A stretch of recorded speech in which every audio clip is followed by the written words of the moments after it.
The 16th Legion came into being during the latter stages of the Unification Wars, forged in the crucible of Terra's bloodiest conflicts.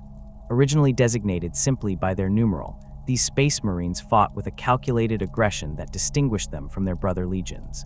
They earned the name Luna Wolves after their brutal pacification campaigns on Luna, where they hunted down gene cultists and techno-barbarian holdouts through the ancient Selenar colonies. The name reflected both their hunting pack tactics and their pale gray-white armor, which caught the light of Terra's moon during those early battles. When the Emperor's gene-wrought son was recovered from the feral world of Thonia, everything changed. Horus Lupercal, as he came to be known, brought with him the gang-fighting traditions of Thonia's underhives, a culture of close-quarters brutality, personal loyalty, and the understanding that victory belonged to whoever struck first and hardest. The Luna Wolves absorbed these principles into their existing doctrine, creating a legion that excelled at decapitation strikes and rapid, overwhelming assaults. They became the Emperor's preferred instrument for the most critical campaigns, the legion sent when failure was not an option. Under Horus, the Luna Wolves developed a reputation for achieving compliance with minimal collateral damage when possible, but utterly annihilating resistance when necessary. Their tactics centered on speed and shock, hitting enemy command structures before defensive preparations could solidify. Terminator-armored veterans of the elite First Company, the Justarin, would teleport directly into enemy headquarters, while assault elements secured landing zones for follow-up waves. This approach won campaigns quickly and earned the Legion enormous prestige within the Great Crusade's hierarchy. The warrior culture that developed within the Legion emphasized brotherhood and merit over rigid hierarchy. Officers led from the front, and even the newest legionary could voice concerns in the informal gatherings that became commonplace. When the Emperor appointed Horus as War Master, granting him command over all the Great Crusade's forces, the Luna Wolves were renamed the Sons of Horus. The Legion wore this new title with fierce pride, their armor repainted to a distinctive sea green that would become synonymous with their Primarch's authority. The warrior lodges represented a cancer growing within this proud structure, though few recognized it at the time. These secret societies had originated among the Imperial Army regiments attached to the 63rd Expeditionary Fleet, where officers gathered in brotherhood across unit lines. First Captain Ezekiel Abaddon brought the practice to the Sons of Horus, believing it would strengthen bonds between warriors. The lodges operated in secret, holding meetings where ranks meant nothing and all brothers spoke as equals. What seemed like a harmless tradition became the perfect vector for corruption. The word-bearer's first chaplain Erebus exploited these lodges with calculated precision. He had spent decades preparing for this moment, ever since his legion's humiliation at Monarchia when the Emperor destroyed their city of faith. Erebus understood that corrupting Horus required patience and the right circumstances. When the War Master was wounded by a weapon stolen from the Xenos Interrex, the Anatheme, a blade that could kill even a Primarch, Erebus saw his opportunity. The weapon had been deliberately taken by the word-bearer during negotiations, specifically to engineer this crisis. On Davin's Plague Moon, Erebus and his co-conspirators brought the dying Horus to the Serpent Lodge, a temple dedicated to the Chaos Gods, though they presented it as the only hope for the War Master's survival. The warrior lodge members among the Sons of Horus, including Surgar Targast, the Lodge Master, vouched for this desperate measure. In the warp-infused ritual that followed, Horus's spirit was cast into the realm of chaos, where the ruinous powers showed him a false future, a vision of the Emperor as a tyrannical god and his sons cast aside and forgotten. The War Master emerged healed in body, but poisoned in soul, convinced that he alone could save humanity from the Emperor's betrayal. The corruption spread through the warrior lodges like wildfire through dry timber. Those who attended lodge meetings heard carefully crafted arguments about the Emperor's true intentions, about the Primarchs being discarded tools, about the necessity of taking action before it was too late. The lodges identified loyalists and marked them for elimination, creating lists that would be used when the moment of betrayal arrived. Not every member of the Sons of Horus attended the lodges, and not every lodge member embraced the corruption, but enough did that the Legion's fate was sealed. Istvan III became the proving ground for this treachery. the Sons of Horus deployed to the planet alongside 3 other legions to put down a rebellion, but the real target was their own loyalist elements. Those space marines deemed insufficiently committed to Horus, those who had refused the lodges or expressed doubts, found themselves assigned to the initial assault waves. Captain Garville Loken of the 10th Company led these warriors, unaware that his own Primarch had marked him for death. When the bombardment came, virus bombs that reduced the planet's surface to a necrotic wasteland, thousands of loyalist Sons of Horus died, alongside their brothers from the World Eaters, Emperor's Children, and Death Guard. Those who survived the initial bombardment faced their own traitorous brothers in brutal ground combat that lasted months. The Sons of Horus who emerged from Istvan III were bound together by shared guilt and the knowledge that there could be no forgiveness, no return to the Imperium they had betrayed. As the heresy unfolded, the Sons of Horus operated as the strategic core of the traitor forces. While other legions pursued their own obsessions, the World Eaters drowning in blood madness, the Emperor's Children descending into depravity, the 1,000 Sons consumed by sorcerous pursuits, the Sons of Horus maintained focus on the ultimate objective, reaching Terra and destroying the Emperor.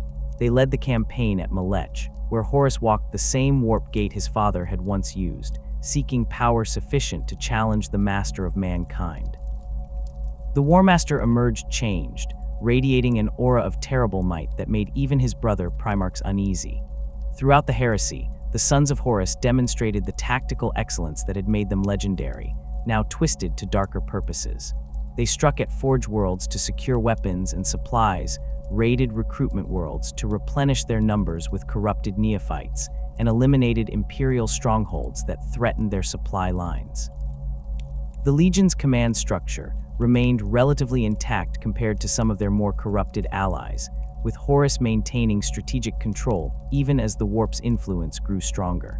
Abaddon commanded the Justarin with brutal efficiency, Little Horus Aximand led the 5th Company's armored assaults, and Falcus Kibber's Widowmakers specialized in Terminator operations that left entire defensive lines shattered. The Siege of Terra represented the culmination of everything the Sons of Horus had fought for. They deployed in massive numbers to the throne world, their sea green armor now decorated with Baroque chaos iconography and trophies taken from loyalist victims. The Legion spearheaded assaults on the Lion's Gate spaceport and pushed deep into the Imperial Palace's outer defenses.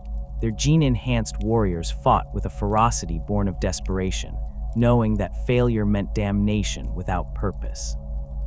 The Sons of Horus breached wall after wall, advancing through killing grounds where millions died, driven forward by their Primarch's will and the dark powers that empowered them. When Horus finally lowered the vengeful spirit's void shields, issuing his challenge to the Emperor, the Legion's fate hung on that single confrontation.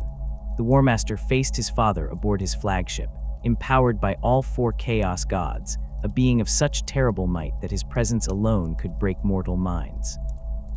The duel that followed saw Horus strike down both Sanguinius and wound the Emperor grievously, but in the end, the Master of Mankind unleashed his full psychic power and obliterated his favored son's soul, leaving nothing but an empty corpse in burned armor. The psychic shockwave of Horus's death rippled through every member of the Sons of Horus. Legionaries across the throne world felt their Primarch's presence vanish, felt the certainty and purpose that had driven them suddenly absent. Without Horus's will to bind them, the Legion fractured. Some fell into catatonic shock, unable to process the loss. Others descended into berserk fury, throwing themselves at Imperial defenders in suicidal attacks. The command structure collapsed as captains and champions struggled to maintain order among warriors who suddenly questioned everything they had done. Abaddon reached the throne room and found his Gene father's corpse, the body already beginning to decay without the animating force of Horus's soul. The first captain made the decision to retreat, gathering what forces he could and fighting back to the vengeful spirit. The withdrawal from Terra became a rout as the Sons of Horus fled alongside the other traitor legions, harried by vengeful Imperial forces. Ships scattered into the warp, their crews traumatized and leaderless, seeking any refuge from the Imperium's wrath. The Eye of Terror became their sanctuary by necessity rather than choice. This massive warp storm, where reality and the Immaterium bled together, offered the only haven where the Imperium's fleets could not easily follow. The Sons of Horus claimed the demon world of Maleum as their primary stronghold, though fragments of the Legion scattered across dozens of other worlds within the Eye. They were no longer the proud warriors who had marched on Terra, but defeated survivors clinging to existence in a realm where the laws of nature held no meaning. Time moved strangely in the Eye. Decades might pass in the Imperium while only days elapsed within, or centuries could age a warrior while the outside universe experienced mere moments. The Legion's infrastructure crumbled without the organizational framework that had sustained them during the Crusade and Heresy. Supply chains collapsed, ship maintenance became haphazard, and the carefully maintained gene seed stocks degraded. Different warbands developed their own priorities and methods of survival, some raiding out from the Eye for supplies and slaves, others descending deeper into demonic corruption. The warrior lodges, which had once facilitated the Legion's fall, now became sources of internal division as different factions blamed each other for their defeat. Veterans who had fought since the Unification Wars found themselves commanding warbands of barely controlled renegades who had never known the Legion's former glory. The Eye of Terror offered sanctuary from Imperial retribution, but it proved to be a crucible of a different kind. Within this realm where the warp and real space merged, the 9 traitor legions discovered that their alliance had been built on nothing more substantial than Horus's authority and their shared hatred of the Emperor. With the Warmaster dead and the Imperium beyond their reach, old grudges and new ambitions tore through the bonds of brotherhood that had sustained them during the Heresy. The Legion Wars began not with a single declaration or battle, but as a gradual unraveling that accelerated into full-scale conflict across the demon worlds and void stations scattered throughout the Eye. The Sons of Horus found themselves in a uniquely vulnerable position as these conflicts intensified. Other legions had not forgotten who had led them into damnation. The World Eaters remembered that it was Horus who had ordered them to deploy at Istvan III, where their loyalist brothers had died in the virus bombing. The Emperor's children recalled how the Warmaster had kept them in secondary roles during critical campaigns, denying them the glory they craved. The word-bearers who had orchestrated Horus's corruption in the first place now saw the 16th Legion as a failed project, useful only for the gene seed and resources they could provide. Even the Death Guard, who had fought alongside the Sons of Horus throughout the Heresy, began to view their former brothers with contempt for failing to secure victory when it had been within their grasp. The accusations came from every quarter. The Sons of Horus had led the rebellion, therefore they bore responsibility for its failure. They had possessed the most resources, the best strategic position, the Warmaster's own leadership, and yet Terra had not fallen. In the warped logic of the Eye of Terror, where might determined right and success was the only virtue, this failure marked the 16th Legion as weak. Their sea green armor, once a symbol of pride and authority, became a target. Warbands returning from raids found their ships ambushed by former allies. Supply convoys disappeared between demon worlds. Sons of Horus champions were challenged to single combat by warriors from other legions, duels that often ended with the challenger's entire warband falling upon their opponent regardless of the outcome. Maleum became a fortress under siege without a formal besieging force. The demon world that the Sons of Horus had claimed as their primary stronghold existed in a state of constant flux, its geography shifting according to the warp's tides and the will of the entities that inhabited the Eye. The Legion had established fortress monasteries across the planet's surface, fortifications built using the same principles that had served them during the Great Crusade, but adapted to the reality-defying nature of their new home. Walls were inscribed with warp-binding runes, corridors led through geometries that should not have existed, and entire sections phased in and out of real space according to patterns only the most experienced sorcerers could predict. The World Eaters came to Maleum in the early stages of the Legion Wars, their white and blue armor splattered with blood from a dozen recent massacres. Angron's sons had descended fully into the worship of Khorne, their minds consumed by the butcher's nails and an insatiable hunger for slaughter. They cared nothing for strategy or long-term planning. They simply wanted to kill the warriors who had once commanded them. The World Eaters assaulted the Sons of Horus fortress monasteries with berserker fury, chain axes screaming as they tore through defensive positions that would have stopped conventional attackers. The Sons of Horus discovered that their tactical superiority meant little against enemies who felt no fear and could not be demoralized. Defensive lines held until they were literally buried under piles of World Eater dead, then broke as the survivors pushed through, already seeking their next victim. The fighting on Maleum's surface lasted for what the defenders experienced as months, though time's fluidity within the eye made such measurements almost meaningless. The Sons of Horus fell back from one fortress monastery to another, conducting fighting withdrawals that would have been textbook examples of tactical excellence in any other context. They mined corridors, established kill zones, coordinated fire from multiple positions to create overlapping fields of destruction. None of it mattered enough. The World Eaters simply kept coming, and each Sons of Horus casualty was a permanent loss that the Legion could not afford. When the World Eaters finally withdrew, it was not because they had been defeated, but because they had grown bored with the slaughter and sought fresh prey elsewhere. They left behind ruined fortifications and thousands of dead, the gene seed of the fallen harvested by whichever side had managed to recover the bodies. The Emperor's children approached their attacks on the Sons of Horus with more sophistication, but no less malice. Fulgrim's legion had embraced Slaanesh completely, transforming themselves into baroque nightmares that pursued perfection through excess and sensation. They viewed the Sons of Horus as dull, unimaginative brutes who had wasted the opportunity that the heresy represented. Where the World Eaters came with chain axes and rage, the Emperor's children brought sonic weapons that liquefied internal organs, toxins that induced such agony that victims tore themselves apart, and a creativity in inflicting suffering that made even other Chaos Space Marines recoil. The Emperor's Children raids targeted the Sons of Horus gene seed stocks specifically. They understood that the 16th Legion's ability to create new Space Marines represented their only path to eventual recovery, and they intended to eliminate that possibility. Strike forces of Noise Marines and Cacophony assaulted apothecarians and gene laboratories, their sonic weapons shattering the stasis fields that preserved the precious gene seed. What they could not destroy, they stole, taking the genetic legacy of Horus back to their own demon worlds for experimentation and corruption.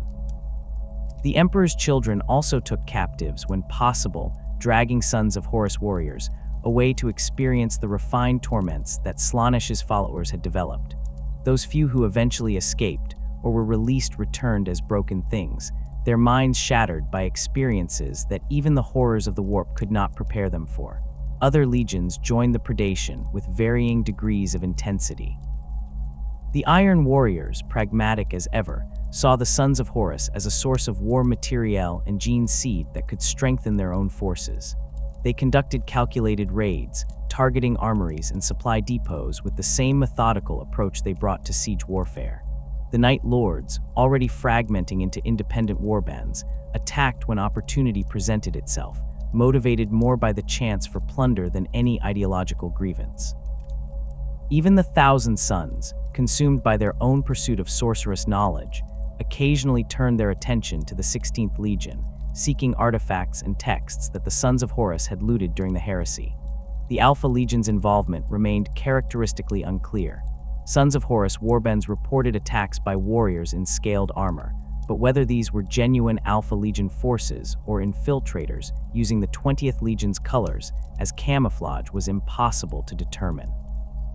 Supply shipments were sabotaged, intelligence networks compromised, and trusted officers revealed as traitors, all hallmarks of Alpha Legion methodology.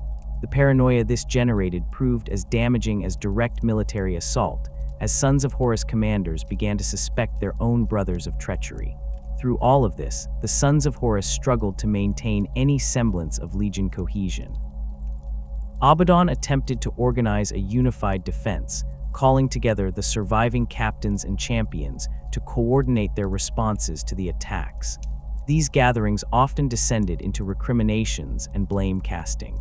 Some commanders argued for abandoning Maleum entirely and dispersing into smaller warbands that could more easily evade their hunters.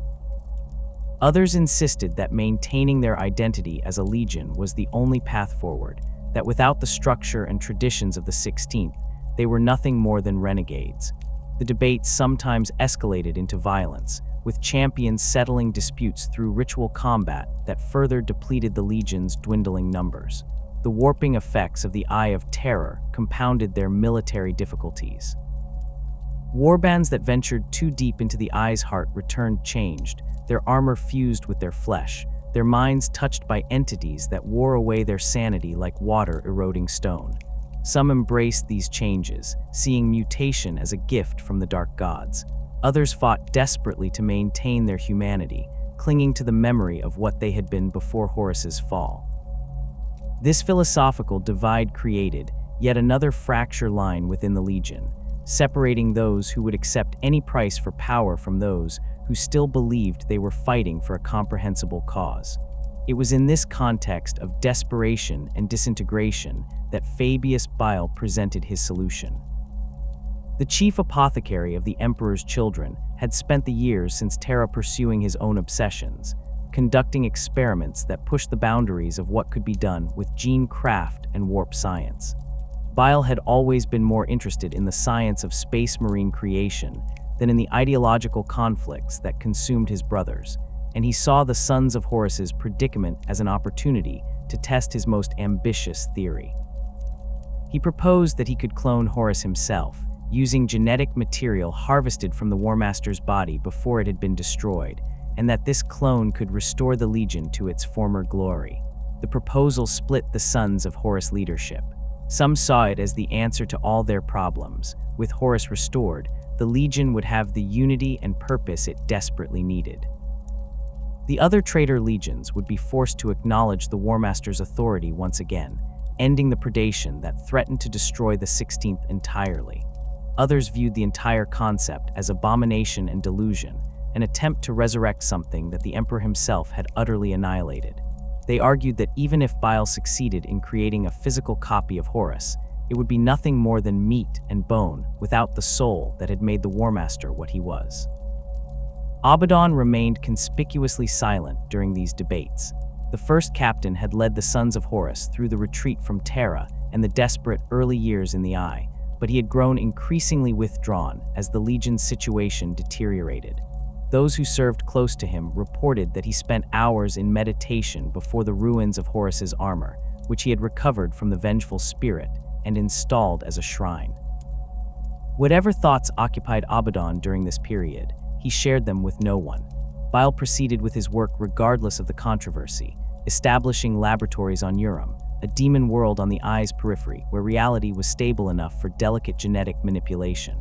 The chief apothecary gathered what remained of Horus's genetic legacy, tissue samples preserved in stasis, blood scraped from the War Master's armor, even fragments of bone recovered from the throne room where he had died.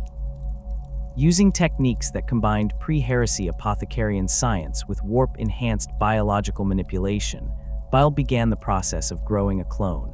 The project took years by the reckoning of those involved, though the Eye's temporal distortions made objective measurement impossible.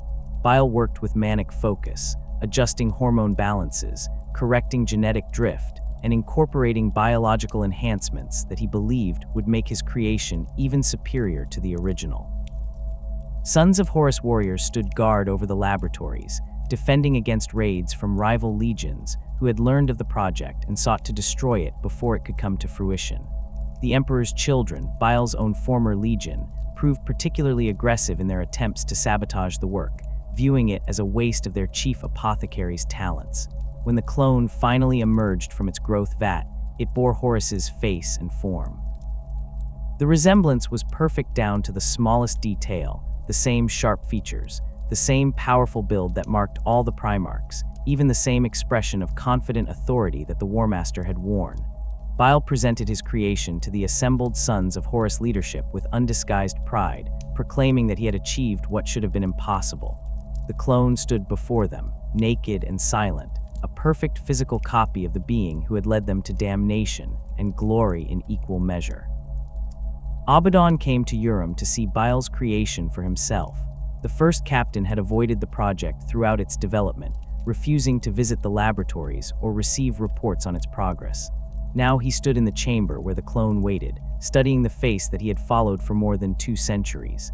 The other Sons of Horus present expected Abaddon to speak, to acknowledge what Bile had accomplished, perhaps to kneel before this resurrection of their gene father.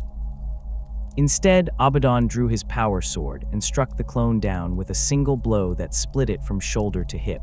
The blade's energy field cauterized the wound even as it cut, preventing the enhanced biology from attempting regeneration. The clone collapsed without making a sound. Its brief existence ended before it could speak its first word. Abaddon turned to face the shocked witnesses, his expression hidden behind the faceplate of his Terminator armor, and spoke words that would define everything that followed. The War Master was dead, he declared, and the Sons of Horus had died with him on Terra. What emerged from this moment would be something new, forged from the ashes of their failure, rather than a pathetic attempt to reclaim a past that was gone forever. Ezekiel Abaddon began as a product of Thonia's depths, born into the gang hierarchies that ruled the planet's mining tunnels and processing hives. Thonia had been stripped nearly hollow by millennia of resource extraction, its surface a wasteland of toxic refineries, while its people lived in the darkness below.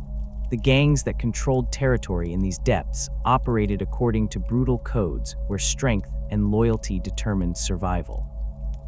Abaddon learned to fight with whatever weapons came to hand: mining tools, improvised blades, stub guns scavenged from corpses. He learned that hesitation meant death, and that the leader who struck first controlled the outcome. By the time the 16th Legion's recruitment parties descended into Thonia's hives, Abaddon had already killed more men than most Imperial Guard veterans would face in their entire service.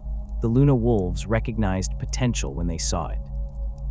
Abaddon's physical attributes marked him as suitable for the gene seed implantation process, but more importantly, he possessed the mentality that the Legion valued: aggressive, intelligent, utterly committed to his brothers. The transformation from gang fighter to space marine amplified everything that had made him dangerous in Thonia's tunnels. His enhanced physiology gave him strength and speed beyond mortal limits, but his mind remained fundamentally unchanged. He understood violence as a tool to achieve objectives, not an end in itself. He grasped tactics instinctively, seeing how terrain and timing could turn disadvantage into victory. Abaddon's rise through the Legion ranks came through merit rather than political maneuvering. He led from the front in the style that the Luna Wolves respected, taking positions in the most dangerous assaults and bringing his squads through intact when others would have suffered catastrophic casualties. When Horus assumed command of the Legion, he saw in Abaddon a reflection of Thonia's virtues: the willingness to do whatever the situation demanded without flinching from necessary brutality. The War Master elevated Abaddon to command the first company, the Justarin, making him first captain of the entire Legion.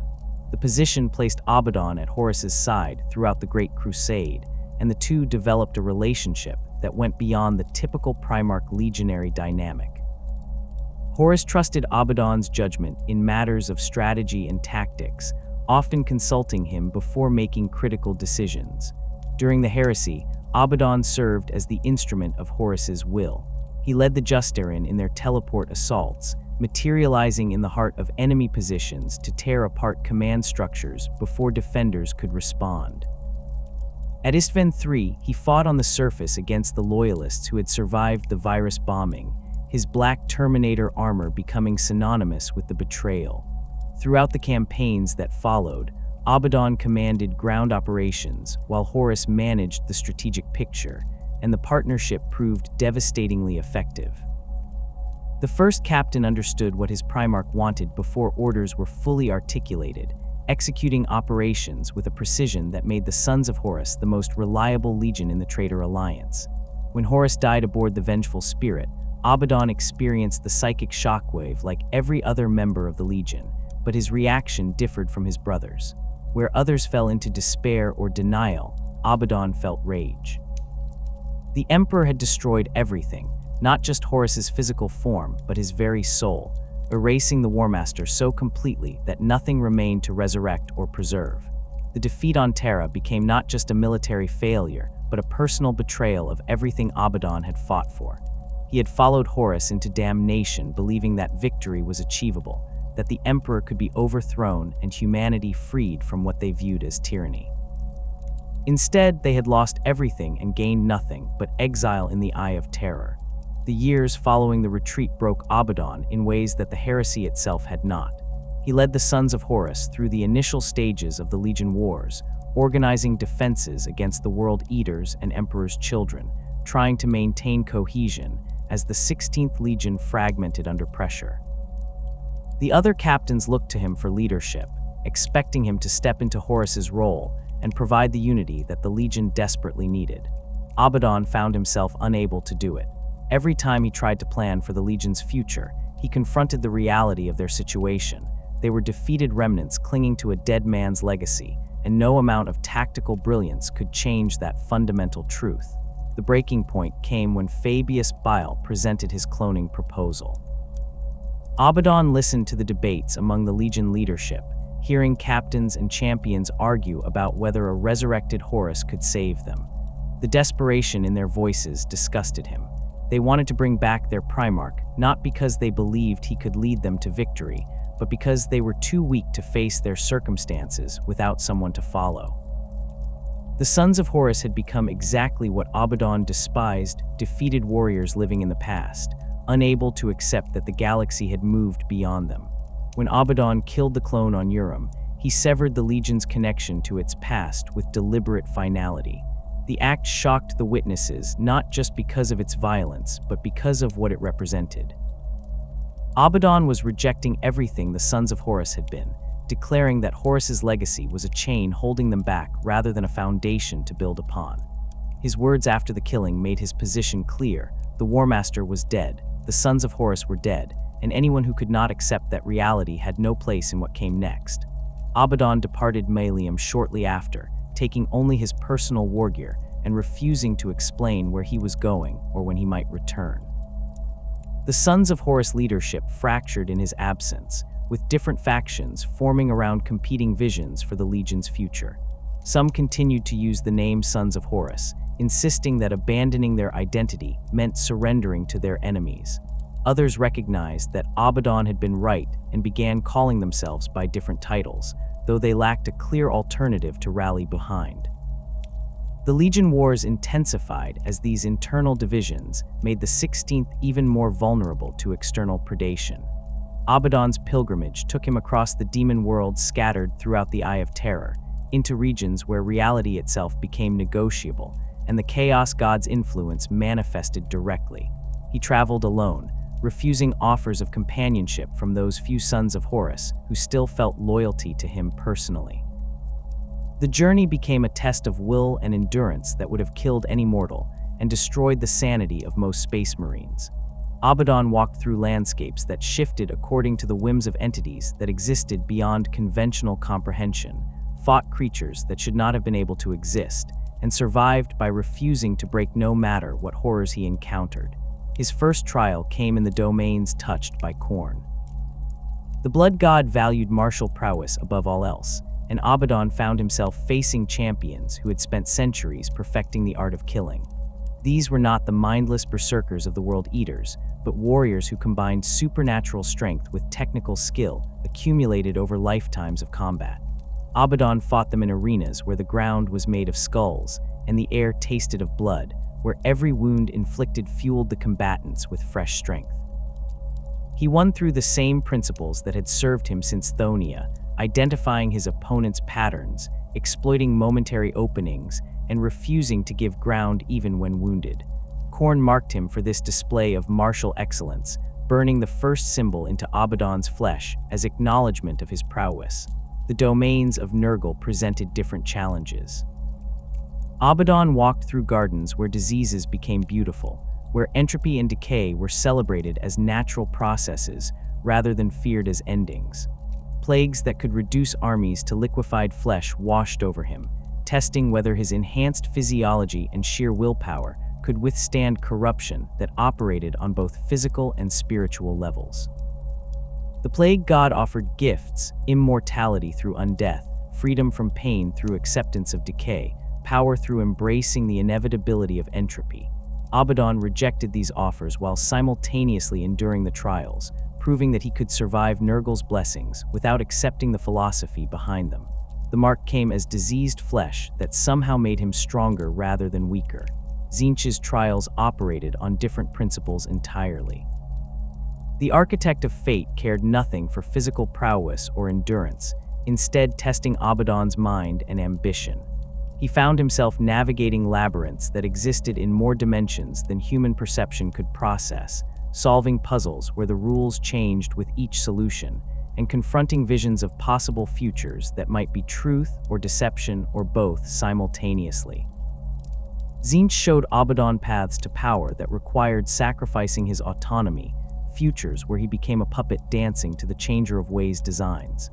Abaddon navigated these trials by maintaining absolute clarity about his own objectives. He would accept power from the Chaos Gods, but never subordinate his will to theirs. The Mark of Tzeentch manifested as enhanced understanding of sorcery and strategy, gifts that expanded his capabilities without binding him to the gods' service. Slaanesh's domains proved the most insidious. The Dark Prince offered pleasures and sensations beyond mortal comprehension, experiences that could make even the horrors of the eye seem worthwhile.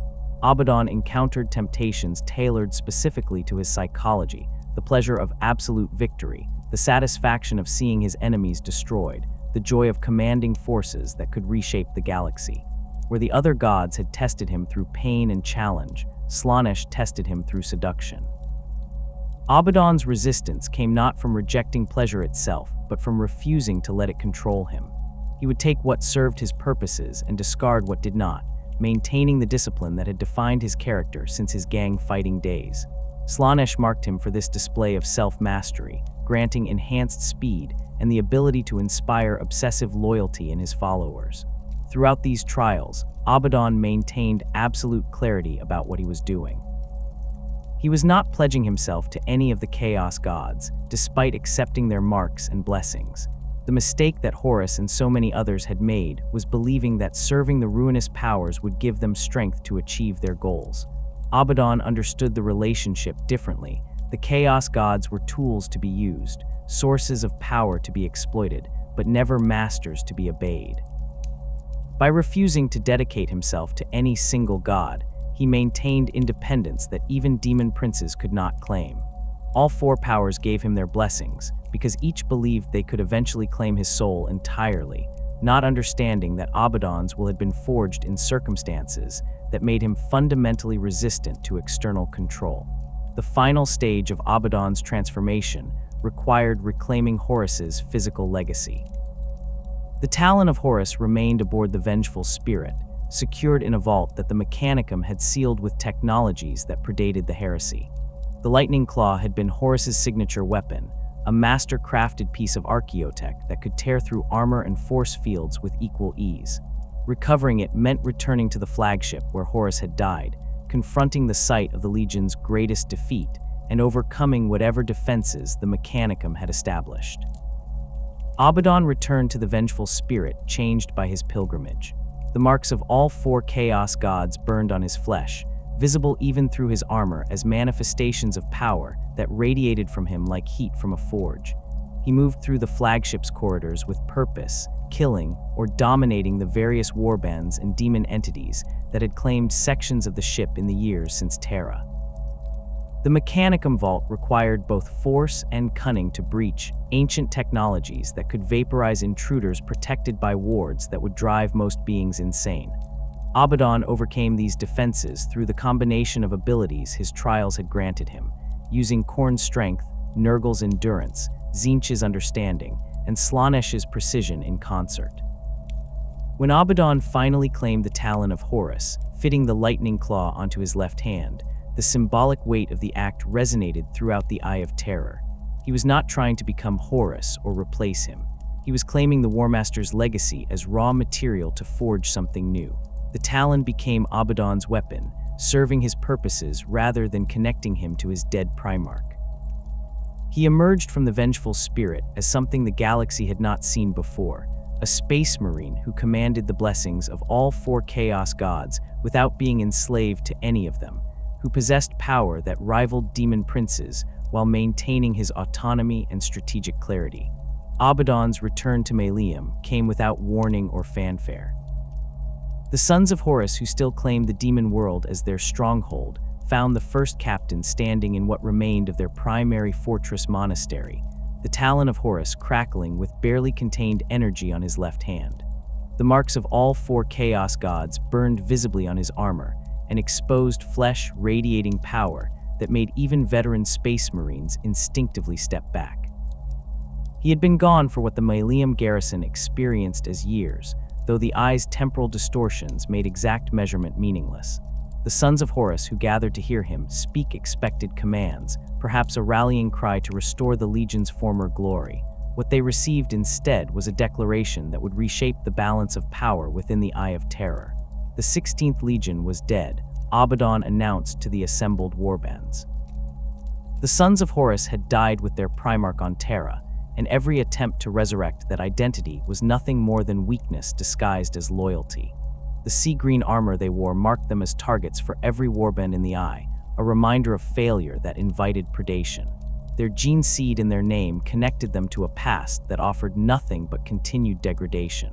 Those who insisted on clinging to Horus's memory could leave now and take their chances in the Legion Wars. Those who remained would become something new, forged from the ashes of their defeat into a force that would make the galaxy remember why it had feared them. The Sons of Horus who stayed repainted their armor that very day. Sea green became black, the color of the void between stars of endings and new beginnings. The Eye of Horus symbol that had marked their pauldrons was replaced with a new icon, a stylized representation of the Eye of Terror itself, 8-pointed and radiating malevolent power. This was not rebranding or cosmetic change, but fundamental transformation. The Black Legion, as Abaddon named them, would operate according to principles that rejected both the Imperium's rigid hierarchy and the Chaos God's demand for absolute devotion. They would be warriors who served their own vision of humanity's future, using the powers of the warp as tools rather than masters. The philosophical foundation Abaddon established for the Black Legion separated it from every other Chaos Space Marine force in the Eye.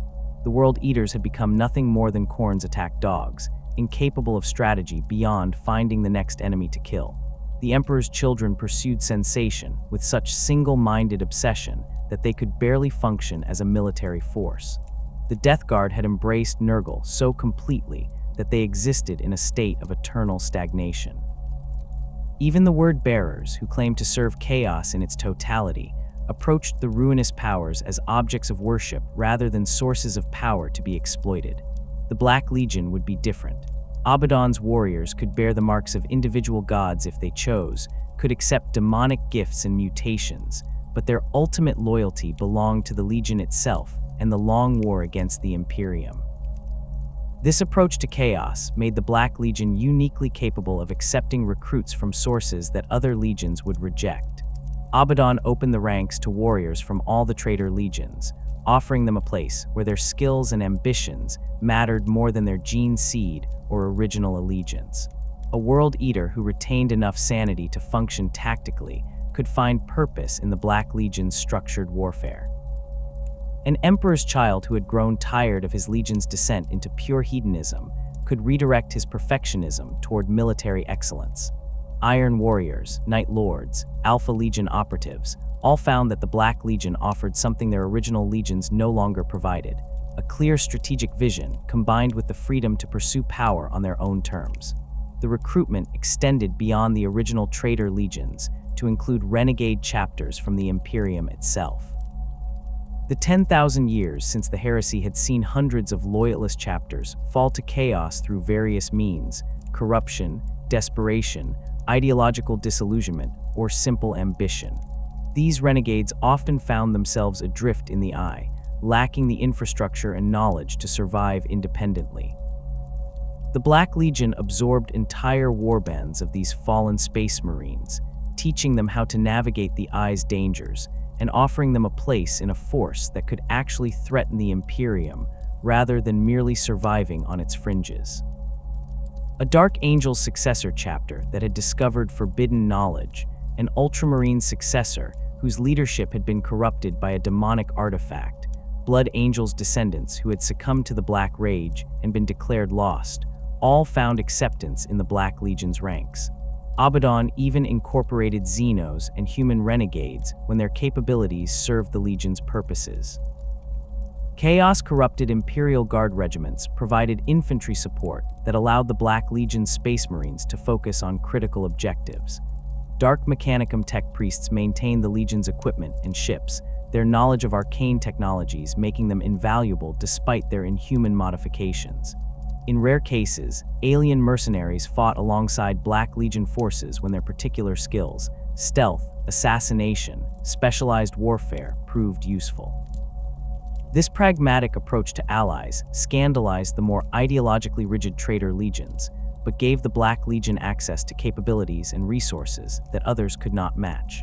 The Ezekarian formed as Abaddon's inner circle, champions who embodied different aspects of the Black Legion's new identity. These were not simply the most powerful warriors or the longest-serving veterans, but individuals who represented the diversity and capability that made the Black Legion unique. Abaddon selected them carefully, understanding that the Ezekarian would serve as both his command structure and a demonstration of what the Legion could become. Iskandar Khayan brought sorcerous power that rivaled the Thousand Sun's greatest practitioners. The former Thousand Sun had watched his Legion descend into obsession with the warp, becoming so consumed by their pursuit of knowledge that they lost sight of practical application. Khayan saw in Abaddon's vision a way to use sorcery as a weapon of war rather than an end in itself. His abilities allowed the Black Legion to navigate the Eye's treacherous currents, to bind demons to their service, and to counter the psychic attacks that other forces employed. Khayan's presence in the Ezekarian also sent a message. The Black Legion would incorporate the best of what the other legions offered while avoiding their weaknesses. Telemachan Lyras represented the Emperor's children's martial perfection without their crippling hedonism. The swordsman had been a champion of the Third Legion before growing disgusted with his brother's transformation into sensation-addicted degenerates. He joined the Black Legion, seeking opponents worthy of his skills and battles that mattered beyond momentary pleasure. Telemachan's technique with a blade bordered on supernatural, his movements so precise and economical that he could cut through multiple opponents in the time it took most warriors to land a single strike. His dueling prowess made him invaluable for eliminating enemy champions and conducting assassination missions that required surgical precision. Lior commanded the Devoured, a warband of former World Eaters who had retained enough cognitive function to serve as shock troops rather than mindless berserkers. The Butcher's nails still drove them toward violence, but Lior had learned to channel that aggression into directed assaults rather than random slaughter. His inclusion in the Ezekarian demonstrated that even the most corrupted warriors could find purpose in the Black Legion if they maintained enough discipline to follow orders. The Devoured became the Legion's specialists in close-quarters devastation, deployed when a position needed to be taken regardless of casualties and held against any counterattack.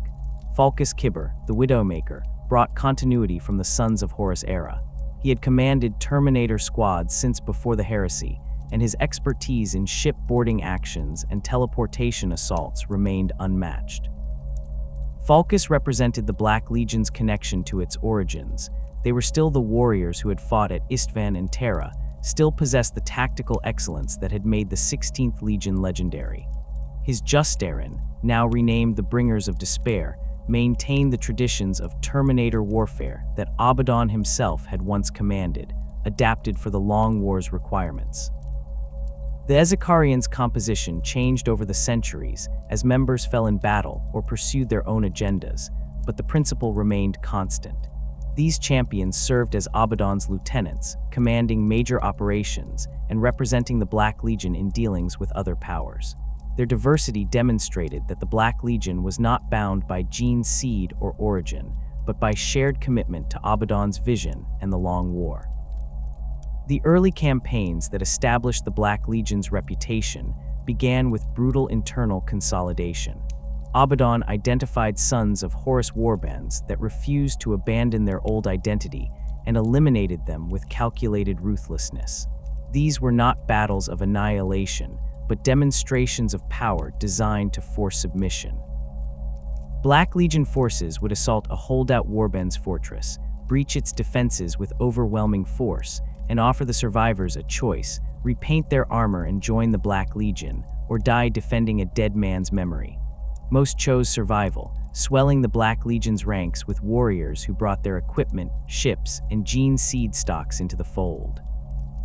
The subjugation of rival warbands extended beyond former Sons of Horus to include any force within the Eye that Abaddon deemed useful or threatening. A Night Lord's warband that had been raiding Black Legion supply lines found their hidden base located and destroyed, the survivors incorporated into the Legion's reconnaissance units. An Iron Warriors garrison that controlled a strategically valuable fortress world received an ultimatum: acknowledge Abaddon's authority or face siege. When they refused, the Black Legion demonstrated that they had learned from Perdurabo's sons, conducting a methodical reduction of the fortress's defenses that ended with the Iron Warriors commander kneeling before Abaddon and swearing fealty. These campaigns established patterns that would define Black Legion operations for millennia.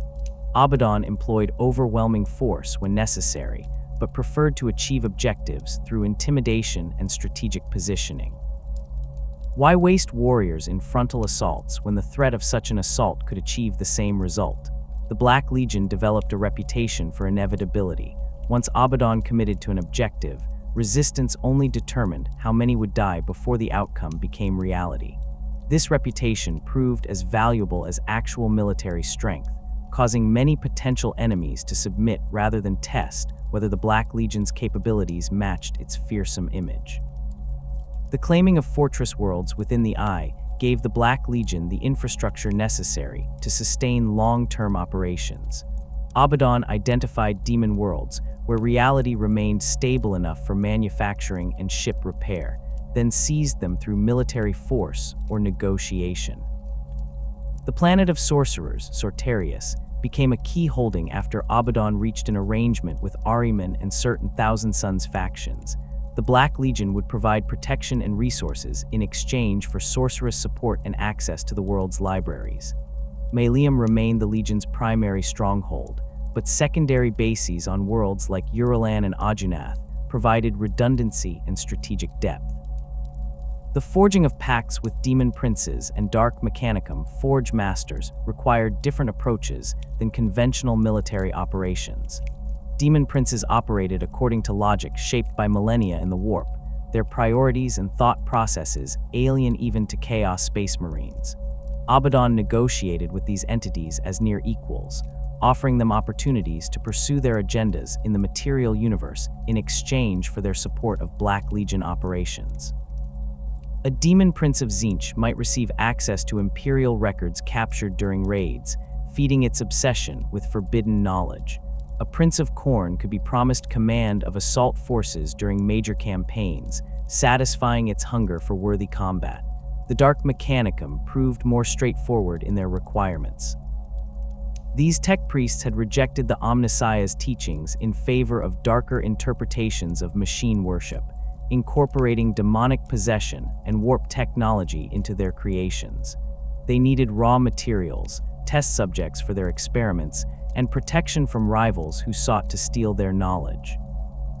The Black Legion provided all of this in exchange for the Forge Master's services, maintaining the Legion's ships and equipment, creating demon engines and corrupted war machines, and reverse engineering Imperial technologies captured during raids. Forge Masters like Secundur and Morgan established workshops on Black Legion fortress worlds, their manufactorums producing weapons and armor that combined pre-heresy craftsmanship with innovations that would have horrified their loyalist counterparts. These early campaigns transformed the Black Legion from a collection of defeated Sons of Horus survivors into the most powerful unified force in the Eye of Terror. The other traitor legions remained larger in total numbers, but they lacked the cohesion and strategic focus that Abaddon had imposed on his warriors. The World Eaters were scattered warbands, following their blood hunger wherever it led. The Emperor's children pursued pleasure rather than power. The Death Guard moved with Nurgle's patience, which meant they moved slowly if at all. Only the Black Legion operated as an actual military force capable of sustained campaigns and long-term planning.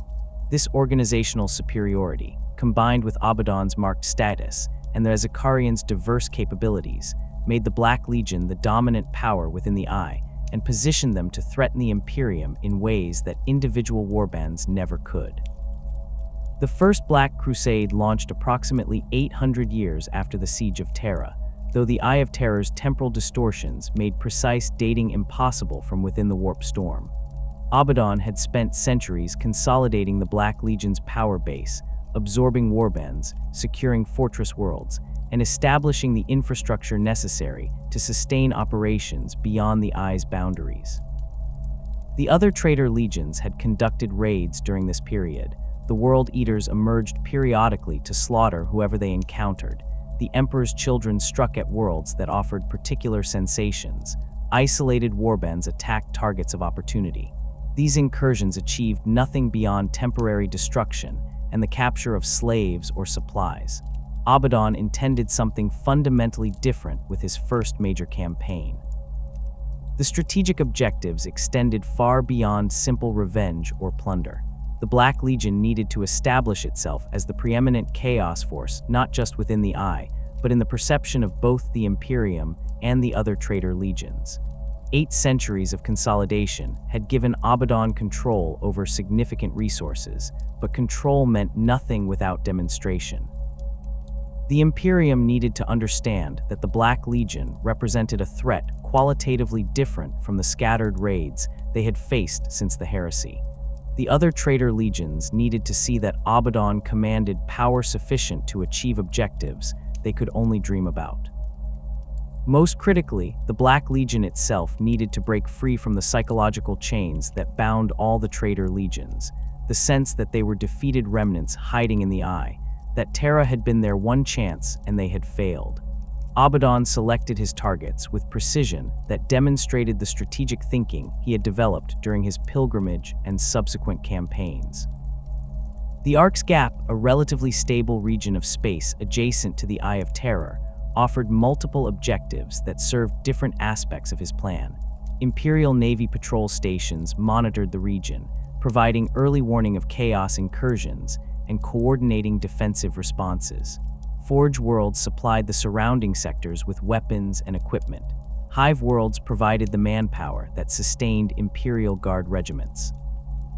Most importantly, the region contained sites of symbolic significance, battlefields from the Great Crusade, where the Luna Wolves had won famous victories, monuments to the Emperor's triumph, shrines that celebrated the Imperium's survival of the heresy. The assembly of forces for the First Black Crusade required diplomatic efforts that showcased Abaddon's ability to unite fractious chaos warbands under a single banner. The Black Legion provided the core strength, thousands of Chaos Space Marines organized into companies and battalions, supported by corrupted Imperial Guard regiments, Dark Mechanicum war machines, and demon engines. But Abaddon understood that the Black Legion alone, however powerful, could not achieve the scale of devastation he envisioned. He needed allies, which meant negotiating with warlords and champions who viewed cooperation as weakness and who had spent centuries fighting each other. The World Eaters' warbands proved surprisingly receptive to Abaddon's overtures, though not for reasons that involved strategic thinking. The Despoiler, as Abaddon had become known, offered them what they craved most: targets rich with enemies to kill, battles that would satisfy Khorne's hunger for skulls, and the promise that the Black Legion would handle logistics and planning so the World Eaters could focus purely on slaughter. Warbands led by champions like Kosalax, the Forsworn, joined the muster, bringing thousands of berserkers whose presence would prove invaluable during the inevitable grinding assaults that major fortifications required. Abaddon positioned these forces carefully, ensuring they would be unleashed at moments when their lack of discipline would not compromise broader operational objectives. The Emperor's children required different incentives. Abaddon negotiated with individual warlords who still retained enough cognitive function to appreciate what the Crusade offered: access to Imperial worlds filled with populations that could be subjected to refined torments, the opportunity to demonstrate their martial perfection against worthy opponents, and the chance to acquire artifacts and technologies that could enhance their pursuit of sensation. Warbands like the Flawless Host committed forces to the crusade, their presence adding capabilities that the World Eaters could never provide: precision strikes, infiltration operations, and the kind of psychological warfare that broke defenders before the first shot was fired. Iron Warriors' garrisons within the Eye proved more difficult to convince. Perdurabo's sons operated according to cold calculations of cost and benefit, and they saw little advantage in subordinating themselves to Abaddon's command. The Despoiler approached these negotiations by offering what Iron Warriors valued most: siege opportunities that would test their skills, access to the advanced fortification techniques that Black Legion campaigns would encounter, and a share of the Forge World technologies that would inevitably be captured. Warsmith Iamati brought his grand company into the crusade after Abaddon promised him first choice of any siege artillery captured from Imperial arsenals, understanding that the Iron Warriors' expertise in breaching fortifications would prove essential.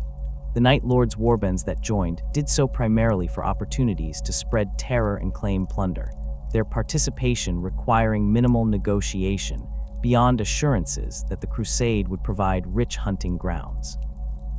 Alpha Legion elements appeared in the muster, though their actual objectives remained characteristically opaque. Some might have been genuine participants in the crusade, while others pursued separate agendas that merely aligned with Abaddon's operations.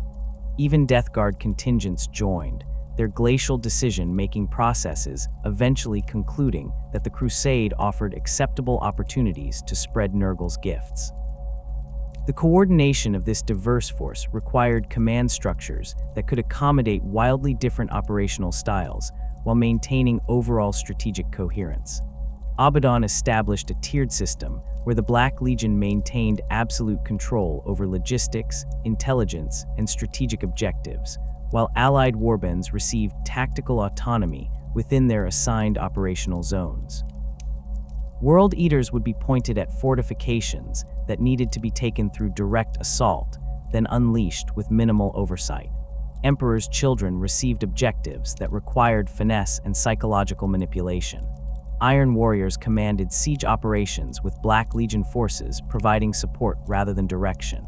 This approach prevented the kind of infighting that had crippled previous attempts at multi-legion cooperation, while ensuring that each force operated according to its strengths. The Crusade's initial phase targeted the Imperial Navy installations that provided early warning and rapid response capabilities throughout the Ark's Gap. Black Legion strike forces emerged from the warp at the edges of monitored space, their approach vectors calculated to avoid detection until the last possible moment. The first installations died without managing to transmit warnings, their crews slaughtered by boarding parties led by Falkus Kibber's Bringers of Despair.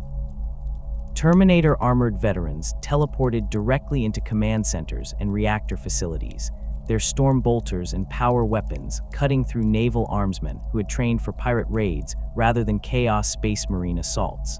Subsequent targets received warnings, but lacked the strength to mount effective resistance. Naval patrol groups found themselves outnumbered and outgunned by Black Legion fleet elements that had been gathering strength for centuries. Escort squadrons died trying to buy time for heavier vessels to retreat. Cruisers that stood to fight discovered that their weapons, designed to combat pirates and Xenos raiders, barely scratched the corrupted armor of ships that had survived the Horus heresy. The Black Legion's fleet included vessels that predated the Imperium itself, ancient warships from the dark age of technology that the Mechanicum had maintained during the Great Crusade, now corrupted by millennia in the Eye, and enhanced with warp-spawned capabilities that made them more dangerous than their original specifications suggested. The destruction of the naval installations opened the Ark's Gap to deeper penetration. Abaddon divided his forces into multiple spearheads, each targeting different objectives according to a strategic plan that only he and the Azakarian fully understood. The Imperium's defenders saw what appeared to be a massive but conventional chaos incursion, raiders seeking plunder and slaves, attacking targets of opportunity without clear strategic focus. This perception was exactly what Abaddon intended. While Imperial commanders scrambled to organize defenses around major population centers and forge worlds, Black Legion forces struck at objectives whose significance would not become apparent until much later. One spearhead, commanded by Iskandar Khayan, targeted sites of psychic significance scattered throughout the region. Ancient battlefields where thousands had died in the Great Crusade, locations where the warp's veil was naturally thin, shrines built on sites of martyrdom. The sorcerer led his forces to these places and conducted rituals that further weakened the barrier between real space and the Imperium. The immediate military value of these operations appeared minimal, but Abaddon understood that future Black Crusades would benefit from these prepared breach points, locations where forces could emerge from the warp with greater precision and less risk than conventional warp travel allowed.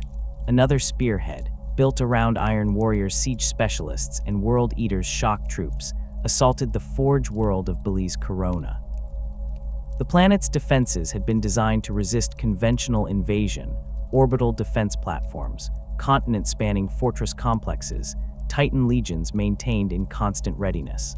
The Iron Warriors conducted their siege with methodical precision, establishing forward bases beyond the range of the Forge world's heaviest weapons, then advancing through a combination of trench networks and underground tunnels that negated the defenders' advantages in firepower. When the World Eaters finally breached the outer walls, they poured through the gaps in a tide of berserker fury that overwhelmed defensive positions through sheer momentum and disregard for casualties. The fall of Belize Corona provided the Black Legion with manufacturing capacity and technical knowledge that would prove valuable for centuries. Dark Mechanicum Forge Masters claimed the planet's manufactorums, purging the loyalist tech priests and beginning the process of converting the facilities to produce weapons and equipment for Chaos forces. The Forge world's data repositories contained manufacturing specifications for weapons systems that had been lost elsewhere, technical documentation that would allow the Dark Mechanicum to reverse engineer Imperial technologies, and records of Forge worlds throughout the sector that could be targeted in future campaigns. The Emperor's Children contingents pursued objectives that served both their own desires and Abaddon's broader strategy.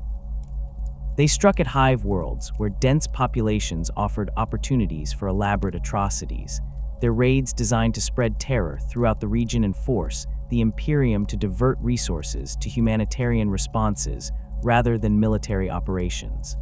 The psychological impact of these attacks rippled across multiple sectors as refugees fled, carrying stories of horrors that grew more elaborate with each retelling. Imperial commanders found themselves forced to garrison worlds that had no strategic value simply to prevent panic and maintain civil order. The campaign's execution demonstrated Abaddon's strategic acumen in ways that distinguished him from every other Chaos warlord who had led forces from the Eye. Previous raids had been essentially large-scale piracy: strike a target, take what could be carried, retreat before Imperial reinforcements arrived. The First Black Crusade operated according to principles that showed Abaddon had learned from both his service under Horus and his centuries of subsequent experience. He maintained multiple simultaneous operations across a region of space that required weeks of warp travel to cross, coordinating timing, so that Imperial forces responding to one threat found themselves out of position when another emerged. He exploited the Imperium's bureaucratic response times, understanding that orders from Terra or Segmentum Command would take months to reach local commanders, by which time the tactical situation would have evolved beyond recognition. The Imperial response followed predictable patterns that Abaddon had anticipated. Local defense forces mobilized first, PDF regiments, and whatever Imperial Guard units happened to be in the region rushing to defend threatened worlds. These forces died in large numbers, their conventional tactics and equipment insufficient against Chaos Space Marines and Demon engines. Naval elements that had survived the initial strikes attempted to establish blockades around critical worlds, but the Black Legion's fleet operated with coordination that allowed them to achieve local superiority wherever they chose to commit forces. Distress calls went out to neighboring sectors, requesting reinforcements and support that would take months to arrive. The Space Marine chapters that responded found themselves facing opponents who matched or exceeded their capabilities. The Storm Wardens committed forces to the defense of a shrine world that Abaddon had marked for destruction, their warriors confident that their training and equipment would prove superior to corrupted traitors. The Black Legion forces that assaulted the shrine world included veterans who had fought at Terra, warriors with 10,000 years of experience who had survived the Legion Wars and countless raids. The Storm Wardens fought with courage and skill, but they were facing enemies who had been killing Space Marines since before their chapter existed. The Shrine world fell, its monuments to the Emperor's glory reduced to rubble, its population either slaughtered or dragged into slavery. The Crusade's duration stretched across several years of campaigning, an unprecedented sustained operation for Chaos forces that had previously conducted raids lasting weeks or months at most. Abaddon maintained the offensive through careful management of logistics that other Chaos warlords never bothered with. Captured Forge worlds provided ammunition and replacement equipment. Enslaved populations were put to work repairing ships and manufacturing supplies. Dark Mechanicum Forge masters established field workshops that could conduct major repairs without returning to the Eye. The Black Legion demonstrated that Chaos forces could operate as a professional military organization rather than a collection of raiders, that they could take and hold territory rather than simply destroying it. The conclusion of the First Black Crusade came not because Imperial forces managed to drive Abaddon back, but because the Despoiler had achieved his primary objectives. The Black Legion had established itself as the preeminent Chaos force through demonstrated capability rather than mere reputation. The psychological chains that had bound the traitor legion since Terra, the sense that they were defeated remnants incapable of threatening the Imperium, had been broken. Abaddon had proven that coordinated, sustained campaigns were possible, that the Eye of Terror could serve as a base for operations rather than merely a refuge. The specific military objectives, while significant, mattered less than the strategic precedent the Crusade established. The withdrawal back to the Eye followed carefully planned routes that maximized the amount of plunder and slaves the Black Legion could extract. Entire hive levels were depopulated, their inhabitants herded into slave ships for transport to the Demon Worlds, where they would serve the Black Legion's infrastructure needs. Forge world technologies that could not be removed were destroyed to deny them to the Imperium. Monuments and shrines received special attention, their destruction serving both symbolic purposes and practical objectives. The Imperium would need to invest resources in rebuilding rather than pursuing Chaos forces. The retreat demonstrated the same coordination and planning that had characterized the entire Crusade, forces falling back through prepared positions and covering each other's withdrawal rather than fleeing in disorder. The First Black Crusade established patterns that would define Abaddon's approach to the Long War for the next 10 millennia. Each Black Crusade would have specific objectives beyond simple destruction, goals that built toward an ultimate strategy that only Abaddon fully understood. Some objectives would be obvious: the capture of Forge worlds, the destruction of Imperial strongholds, the acquisition of ancient artifacts. Others would remain obscure until much later, their significance becoming apparent only when viewed as part of a pattern spanning centuries. The Imperium would learn to dread the Black Crusades not just for the immediate devastation they caused, but for the realization that each one, even those that appeared to fail, advanced Abaddon's plans in ways that would not become clear until the next crusade launched. The Second Black Crusade launched in the 597th year of the 31st millennium, targeting the world of Elfener. Abaddon had spent decades analyzing the results of his first major campaign, identifying what had worked and what required refinement. The Imperium had responded to the First Black Crusade by reinforcing worlds that appeared strategically valuable according to conventional military logic: Forge worlds, Hive worlds, naval bases. Elfener seemed insignificant by these standards, a minor world notable only for housing a fortress monastery of the Crimson Consul's chapter.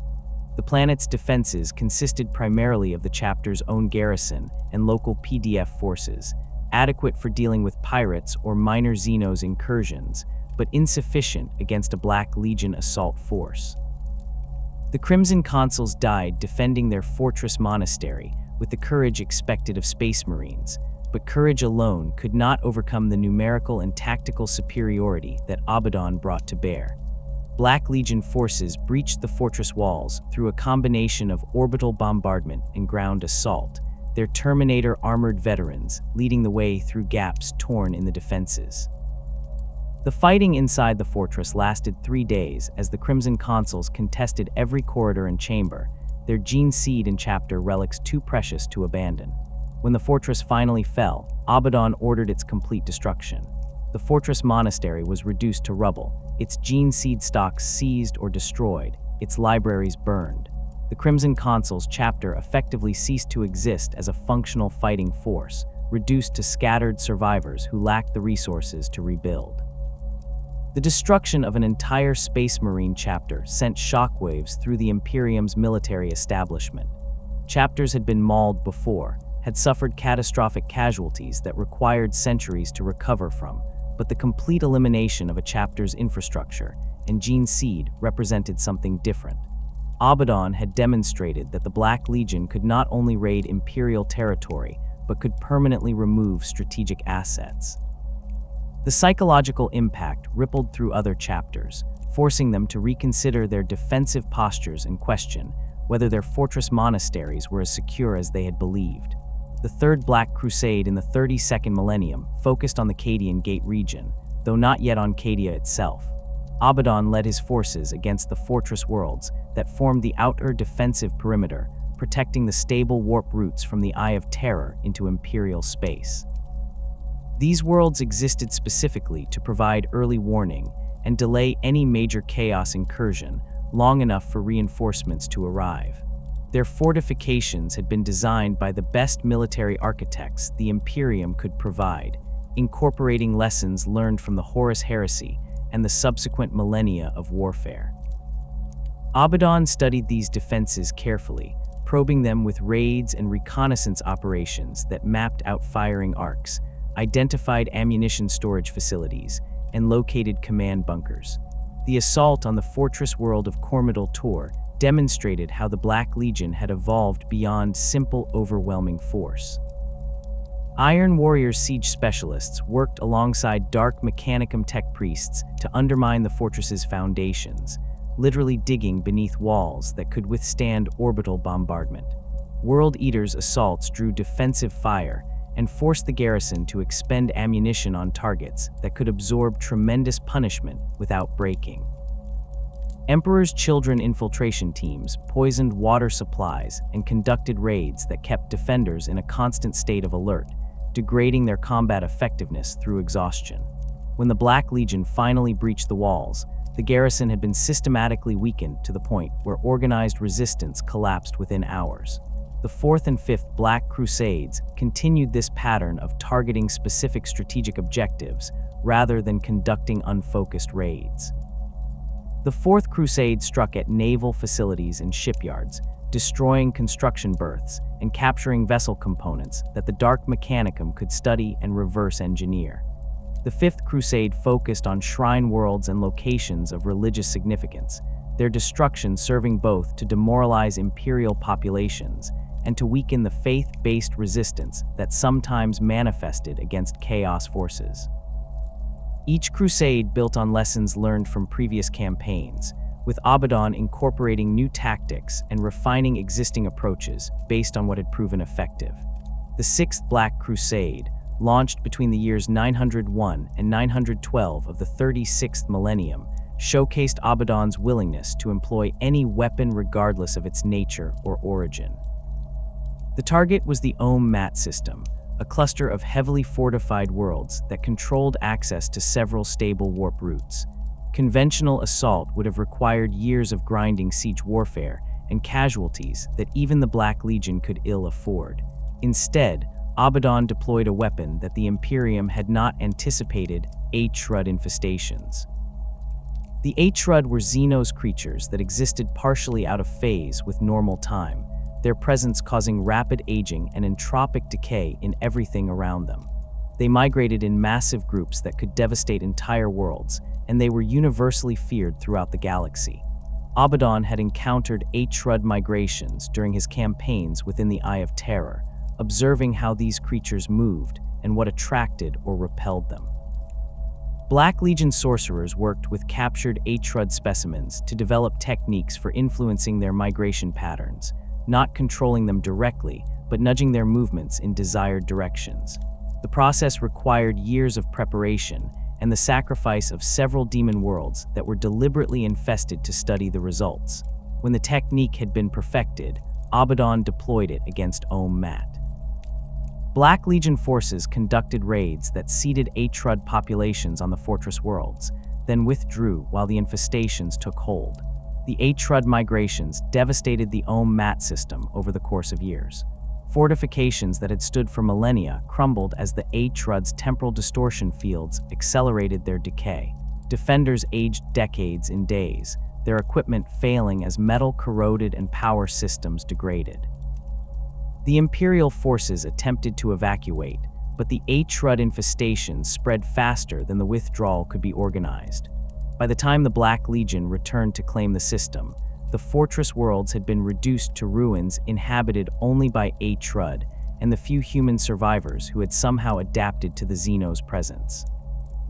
Abaddon's forces exterminated the remaining Atrud populations through orbital bombardment and virus weapons, then claimed the system's strategic position without having lost significant numbers of his own warriors. The use of Atrud as a strategic weapon demonstrated several aspects of Abaddon's character and capabilities that distinguished him from other Chaos warlords. He possessed the patience to spend years developing a technique that would only be used once. He understood Xeno's threats well enough to weaponize them rather than simply fighting or ignoring them. Most importantly, he was willing to employ methods that even other Chaos Space Marines found distasteful. The Atrud were not creatures of chaos, but alien organisms that served no god and followed their own incomprehensible imperatives. Using them as weapons violated the unspoken assumption that Chaos forces should rely on the powers granted by the ruinous gods rather than Xeno's assets. The Seventh Black Crusade, known as the Ghost War, unfolded between 811 and 813 of the 37th millennium and targeted the Cromwell subsector. This region of space contained dozens of inhabited worlds, none individually significant but collectively representing substantial imperial infrastructure and population. Abaddon approached this crusade with objectives that differed from his previous campaigns. Rather than capturing resources or destroying specific strategic assets, the Seventh Crusade aimed to demonstrate the Black Legion's capacity for total annihilation when such measures served their purposes. The Ghost War earned its name from the tactics employed throughout the campaign. Black Legion forces struck without warning, emerging from the warp at the edges of systems and advancing on inhabited worlds before defenders could organize resistance. Populations disappeared overnight, entire hive cities emptied of inhabitants who were herded into slave ships or simply slaughtered where they stood. Naval patrols investigating distress calls found worlds stripped of life, their cities intact but abandoned, creating an eerie silence that gave the campaign its designation. The speed and thoroughness of the depopulation operations suggested coordination and planning that went beyond simple raiding. The destruction of the Cromwell subsector served multiple purposes within Abaddon's broader strategy. The immediate military value lay in eliminating dozens of worlds that contributed manpower and resources to the Imperium's war machine. The psychological impact proved equally significant, as neighboring sectors watched an entire region of space essentially cease to exist as a functioning part of the Imperium. Refugees from the few worlds that managed to evacuate before the Black Legion arrived spread stories that grew more horrific with each retelling, describing coordinated assaults that suggested the Black Legion possessed intelligence networks and operational capabilities far beyond what the Imperium had credited them with. The Ghost War also demonstrated the Black Legion's ability to conduct operations that required sustained coordination across vast distances. The Cromwell subsector encompassed dozens of star systems scattered across light years of space. Striking all of them within a compressed time frame required precise navigation through the warp, careful timing to prevent any one world from warning the others, and logistics that could sustain multiple simultaneous assault forces. The fact that Abaddon achieved this level of coordination with forces that included not just Black Legion elements, but allied warbands from other traitor legions, showed how thoroughly he had mastered the art of commanding chaos forces. The Gothic War, spanning from 139 to 151 of the 41st millennium, represented Abaddon's most ambitious campaign prior to the 13th Black Crusade. The Gothic sector contained artifacts from the ancient past that had drawn the Despoiler's attention for centuries, the Blackstone fortresses. These massive space stations predated the Imperium and possibly humanity itself, constructed by unknown Xeno civilizations using technologies that the Mechanicum could barely comprehend. 6 Blackstone fortresses existed in the Gothic sector, each one a weapons platform of such devastating power that a single fortress could destroy planets or cripple entire fleets. The Imperium controlled these fortresses but barely understood them, treating them primarily as mobile defense stations rather than the superweapons they truly were.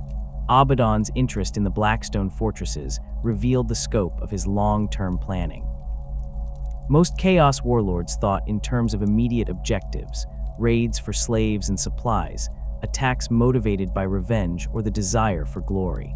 Abaddon had been planning for millennia, identifying assets that could shift the strategic balance between the Eye of Terror and the Imperium. The Blackstone fortresses represented exactly such assets. A single fortress in Chaos hands would give the Black Legion firepower that could threaten any Imperial stronghold. Multiple fortresses could potentially challenge even Terra's defenses. The fact that Abaddon had been aware of the fortresses and planning to claim them for centuries demonstrated patience and strategic vision that set him apart from every other Chaos commander. The Gothic War began with raids designed to map out the sector's defenses and identify the fortress's locations and defensive postures. Black Legion reconnaissance forces conducted hit-and-run attacks that seemed random, but actually served to test Imperial response times and capabilities. Abaddon committed relatively small forces to these initial operations, accepting that they would suffer casualties in exchange for intelligence about how the Imperium would defend the sector when a major threat emerged.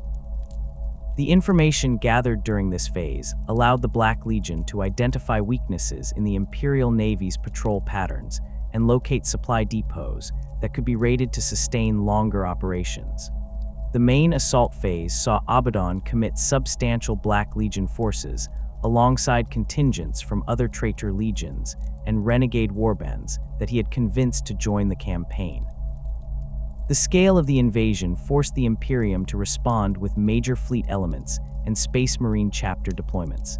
Naval engagements throughout the Gothic sector saw battleships and cruisers from both sides hammering each other with weapons fire that could crack continents, while boarding actions raged through the corridors of damaged vessels as Chaos Space Marines fought Loyalist counterparts in zero-gravity combat. The struggle for control of the Blackstone fortresses themselves involved both military operations and attempts to understand and activate the ancient technologies that powered them. Dark Mechanicum tech priests worked alongside Black Legion sorcerers to penetrate the fortress's systems, trying to unlock capabilities that the Imperium had never accessed. The fortresses responded unpredictably to these attempts, sometimes activating weapon systems that fired on both Imperial and Chaos forces, other times remaining inert despite all efforts to control them. The ancient stations seemed to possess some form of machine intelligence that operated according to logic neither side fully understood. Abaddon successfully claimed control of 2 Blackstone fortresses during the Gothic War, a significant achievement that demonstrated both his military capabilities and his understanding of archaeotech. The process of securing these fortresses required defeating their Imperial defenders, then holding them against counterattacks, while Dark Mechanicum specialists worked to establish control over their systems. The fortress's weapon capabilities proved as devastating as Abaddon had anticipated. Their primary armaments could crack the crust of planets or destroy capital ships with single shots. The Black Legion used these captured fortresses to bombard Imperial strongholds throughout the Gothic sector, reducing fortress worlds to molten slag and destroying fleet elements that had taken decades to construct. The Imperium's response to the loss of the Blackstone fortresses involved committing forces on a scale rarely seen outside major wars. Multiple Space Marine chapters deployed to the Gothic sector, including elements of the Ultramarines and Imperial Fists. The Imperial Navy gathered battle fleet strength formations from neighboring sectors, accepting the risk of leaving other regions underdefended in order to concentrate enough firepower to challenge the Black Legion's hold on the sector. The campaign escalated into a grinding war of attrition as both sides poured resources into what had become a strategically critical theater. The turning point came when Abaddon attempted to use the captured Blackstone fortresses in concert, combining their firepower in a way that would have amplified their destructive potential exponentially. The ancient systems responded to this attempt in ways that neither the Dark Mechanicum nor Black Legion sorcerers had anticipated. One fortress suffered catastrophic system failures that resulted in its destruction, the ancient station tearing itself apart in an explosion that consumed several Black Legion ships positioned nearby. The remaining fortress under Chaos control became unstable, its weapon systems firing randomly and its propulsion failing. Abaddon was forced to abandon the damaged fortress before it could be destroyed or recaptured. The Gothic War concluded without Abaddon achieving his ultimate objective of securing multiple functional Blackstone fortresses, but the campaign still advanced his strategic position significantly. The Imperium had been forced to commit enormous resources to defending the Gothic sector, resources that could not be deployed elsewhere. The destruction and damage inflicted during the 12-year campaign would take decades to repair.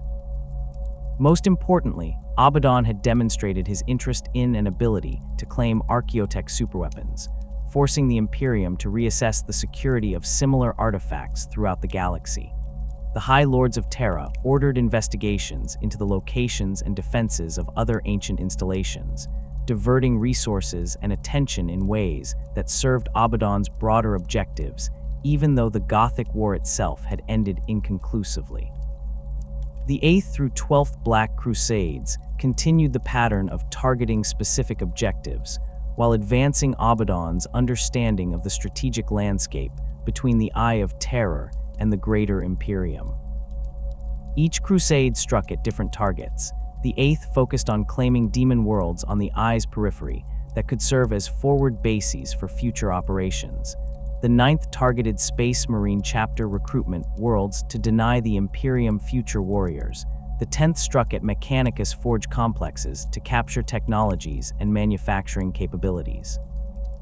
The 11th and 12th Crusades both focused on the Cadian Gate region, systematically reducing the fortress worlds and naval installations that formed the Imperium's primary defensive barrier against incursions from the Eye. The cumulative effect of these campaigns over millennia was to steadily weaken the Imperium's defensive posture around the Eye of Terror, while strengthening the Black Legion's capabilities and infrastructure. Each crusade captured gene seed stocks that allowed the Legion to create new Space Marines, seized weapons and equipment that enhanced their combat effectiveness, and identified weaknesses in Imperial defenses that could be exploited in future operations. The pattern of launching Black Crusades at irregular intervals, sometimes centuries apart, prevented the Imperium from maintaining permanent defensive concentrations around the Eye, while forcing them to maintain constant vigilance that drained resources and morale. The Black Legion's organizational structure evolved from the rigid hierarchies of the original 16th Legion into something more fluid, yet paradoxically more effective. Abaddon understood that the forces he commanded could not be controlled through traditional Imperial military doctrine. The warbands that swore allegiance to him came from different legions, followed different chaos gods, and possessed varying degrees of discipline and sanity. Imposing a strict chain of command would have been impossible and counterproductive. Instead, the Despoiler created a system that accommodated the fractious nature of chaos forces, while maintaining enough cohesion to execute complex strategic operations. The Ezekarian formed the apex of this structure, serving as Abaddon's inner circle and primary command element. These champions commanded authority that derived not from formal rank, but from demonstrated capability and Abaddon's personal recognition. The composition of the Azakaryan shifted over the centuries as members fell in battle or pursued their own agendas, but the principle remained constant. Each member brought specialized capabilities that the Black Legion required: sorcerous power, tactical expertise, diplomatic skills for negotiating with demon princes and other warbands, or simply overwhelming combat prowess that could break enemy champions in single combat. The Azakaryan met irregularly aboard the Vengeful Spirit, or whatever fortress world Abaddon currently used as his base of operations, discussing strategy and coordinating the various elements of the Black Legion's operations across the galaxy. Below the Azakaryan existed the Warband commanders, champions who led anywhere from a few dozen to several thousand warriors, depending on their resources and reputation. These warbands formed the basic operational units of the Black Legion, each one essentially autonomous in its day-to-day activities, but bound to answer Abaddon's summons when he called for a Black Crusade or major operation. A warband might spend decades raiding Imperial shipping lanes or fighting rival Chaos forces within the Eye, building its strength and claiming plunder, then commit to a Black Crusade when the call came. The relationship between Abaddon and these warband commanders operated on principles of mutual benefit rather than simple obedience. Commanders followed the Despoiler because his campaigns offered opportunities for glory, power, and resources that independent operations could not match. The Companies of the Damned represented a distinct element within the Black Legion's structure: warbands that had suffered catastrophic losses or whose commanders had fallen without clear successors. Rather than allowing these formations to disintegrate entirely, Abaddon incorporated them into provisional units that served as shock troops and expendable assault forces. Warriors assigned to the Companies of the Damned understood that they were being given a chance to prove themselves worthy of incorporation into more prestigious warbands, or to die trying. This system prevented the complete loss of combat-experienced warriors, while providing the Black Legion with forces that could be deployed in high-casualty operations without depleting the strength of established warbands. The integration of non-Astartes forces into the Black Legion's operations required different organizational approaches than managing Chaos Space Marine warbands. Cultist militias formed from populations captured during raids or recruited from Imperial worlds through corruption and infiltration provided expendable infantry that could garrison conquered territory, conduct reconnaissance, and absorb enemy fire during assaults. These cultists received minimal training and equipment compared to Imperial Guard standards, but their fanaticism and expendability made them useful for tasks where casualties were expected and acceptable. Dark Apostles and other Chaos Priests maintained the cultists' loyalty through a combination of religious indoctrination and the promise of elevation to more prestigious positions within the Black Legion's hierarchy. Traitor Guard regiments offered capabilities that cultist militias could not match. These were professional soldiers who had turned against the Imperium, either through chaos corruption or disillusionment with Imperial authority, and they retained the training and discipline that made Imperial Guard forces effective. The Black Legion absorbed entire regiments when opportunities presented themselves, incorporating them as auxiliary forces that could conduct conventional military operations, while the Chaos Space Marines focused on critical objectives. A Traitor Guard regiment might garrison a captured fortress world, freeing Black Legion warriors for offensive operations, or provide artillery support during sieges where sustained bombardment was required. The command structure for these regiments remained largely intact from their Imperial service, with officers answering to Black Legion champions who provided strategic direction while allowing tactical autonomy. The Dark Mechanicum's integration into the Black Legion represented a relationship of mutual dependence rather than simple subordination. These tech priests had rejected the Omnissiah's teachings in favor of darker interpretations that incorporated warp technology and demonic possession into their work. They needed protection from rivals who sought to steal their knowledge, access to raw materials and test subjects for their experiments, and opportunities to study Imperial technologies captured during raids. The Black Legion provided all of this in exchange for services that were essential to maintaining their war machine. Forge masters like Secundur established workshops on Black Legion fortress worlds, their manufactorums producing ammunition, replacement parts, and specialized equipment that kept the Legion's ships and war machines operational. The Dark Mechanicum's capabilities extended beyond simple maintenance and manufacturing. Their understanding of archaeotech and their willingness to experiment with technologies that the Loyalist Mechanicum deemed heretical gave the Black Legion access to weapons and equipment that the Imperium could not match. Demon engines, war machines that combined mechanical components with bound demons, provided heavy fire support and psychological shock value during assaults. Corrupted Titans walked alongside Black Legion forces, their princeps long since fused with their machines and driven mad by demonic possession. The Tech Priests also maintained the Black Legion's fleet, conducting repairs that kept ships operational despite damage that would have forced Imperial vessels into extended dock time. The tactical doctrine that defined Black Legion operations combined principles inherited from the Sons of Horus with innovations developed over 10,000 years of warfare. The aggressive spearhead tactics that had made the 16th Legion legendary during the Great Crusade remained fundamental to how the Black Legion approached combat. Identify the enemy's critical nodes, command structures, supply depots, communication hubs, and strike them with overwhelming force before defenders could react. This approach required excellent intelligence gathering, precise timing, and the ability to concentrate force at decisive points, while maintaining enough flexibility to exploit opportunities as they emerged. Terminators formed the core of the Black Legion's assault capabilities, just as the Justarin had during the Heresy. Warriors clad in tactical dreadnought armor could teleport directly into enemy positions, their storm bolters and power weapons cutting through defenders who had prepared for conventional assaults. The Bringers of Despair, Falcus Kibber's elite formation, specialized in shipboarding actions and teleportation assaults that materialized in reactor rooms and command bridges.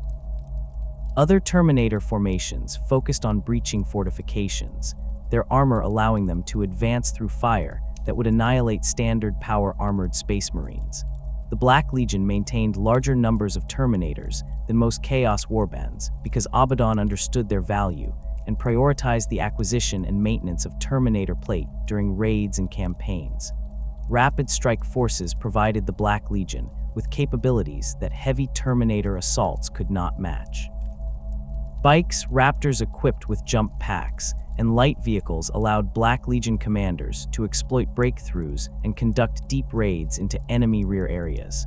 These forces operated with relative independence during campaigns, receiving broad objectives from their commanders, then determining their own methods of achieving them.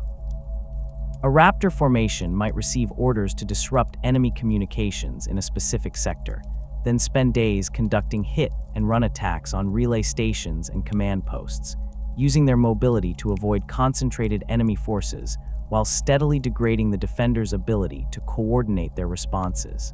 The emphasis on overwhelming firepower distinguished Black Legion tactics from the approaches favored by some other traitor legions. Where the World Eaters relied primarily on close combat and the Emperor's children sought perfect technique, the Black Legion understood that the most reliable way to win battles was to bring more guns to the fight than the enemy could handle. Heavy weapon squads, armored vehicles mounting las cannons and autocannons, and artillery pieces captured from Imperial arsenals provided sustained fire support that pinned defenders in place while assault elements maneuvered for killing strikes. This approach required logistics and ammunition supply that many Chaos warbands could not maintain, but the Black Legion's infrastructure and Dark Mechanicum support made it possible to sustain firepower-intensive operations for extended periods. The Black Fleet represented the naval component of the Black Legion's war machine, a collection of vessels that ranged from ancient warships dating to the Great Crusade to recently captured Imperial ships corrupted for Chaos service. The Vengeful Spirit remained the fleet's flagship, the massive battleship that had served as Horus's command vessel during the Heresy. The ship had been damaged during the Siege of Terra and subsequently repaired using a combination of traditional shipyard techniques and warp-infused modifications that made it more dangerous than its original specifications suggested. The vengeful spirit's presence in a battle carried psychological weight beyond its actual combat capabilities, as both Imperial forces and other Chaos warbands recognized it as Abaddon's personal vessel and a symbol of the Black Legion's power. Planet Killer class vessels provided the Black Legion with strategic weapons that could destroy worlds when conventional conquest was impractical or unnecessary. These massive ships mounted weapons capable of triggering tectonic instability or atmospheric ignition, reducing inhabited planets to lifeless rocks. The construction and maintenance of Planet Killer vessels required resources that only the largest Chaos forces could marshal, and their deployment represented a significant commitment of assets. Abaddon used these weapons sparingly, understanding that their value lay as much in the threat of their use as in actual deployment. An Imperial commander facing a Black Legion fleet that included a Planet Killer had to consider whether resistance was worth risking his entire world's destruction. The coordination of void warfare with ground assaults required communication and timing that pushed the limits of what Chaos forces could achieve.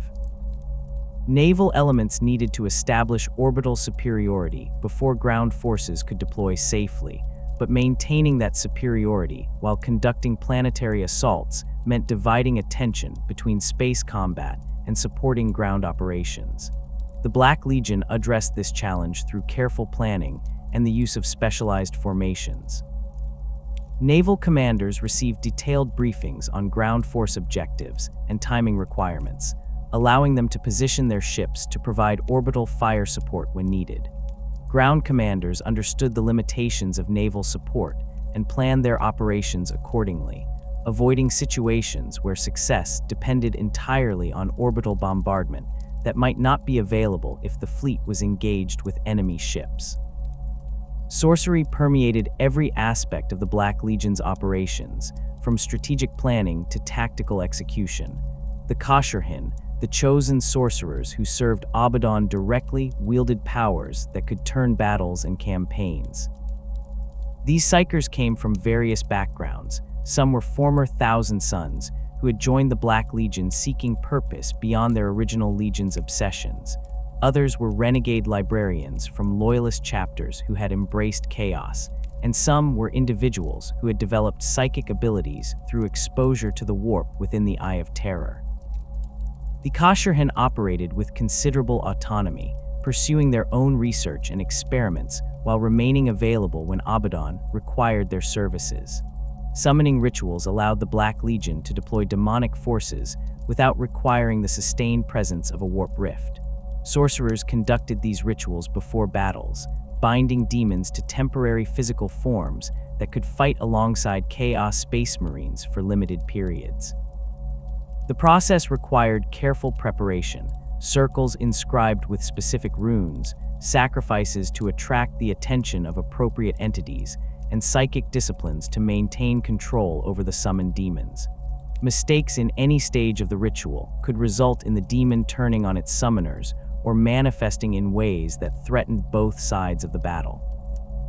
The Kashirhin had refined these techniques over centuries, developing standardized approaches that minimized risks while maximizing the combat effectiveness of summoned forces. The binding of demons to weapons, armor, and war engines provided the Black Legion with equipment that exceeded anything the Imperium could field. Demon weapons possessed capabilities that defied conventional physics, blades that could cut through any material regardless of its properties, guns that never ran out of ammunition, armor that repaired itself by consuming the life force of nearby beings. The process of creating these items required both technical expertise from the Dark Mechanicum and sorcerous knowledge from the Kashirhin. A demon weapon began as a masterwork item, crafted by skilled artisans using the finest materials available.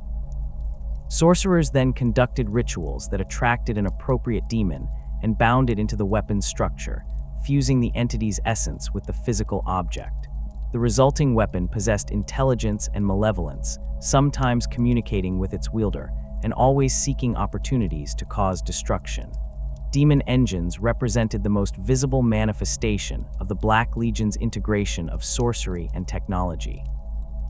These war machines combined mechanical components with demonic possession, creating entities that were neither fully machine nor fully demon, but something that incorporated aspects of both.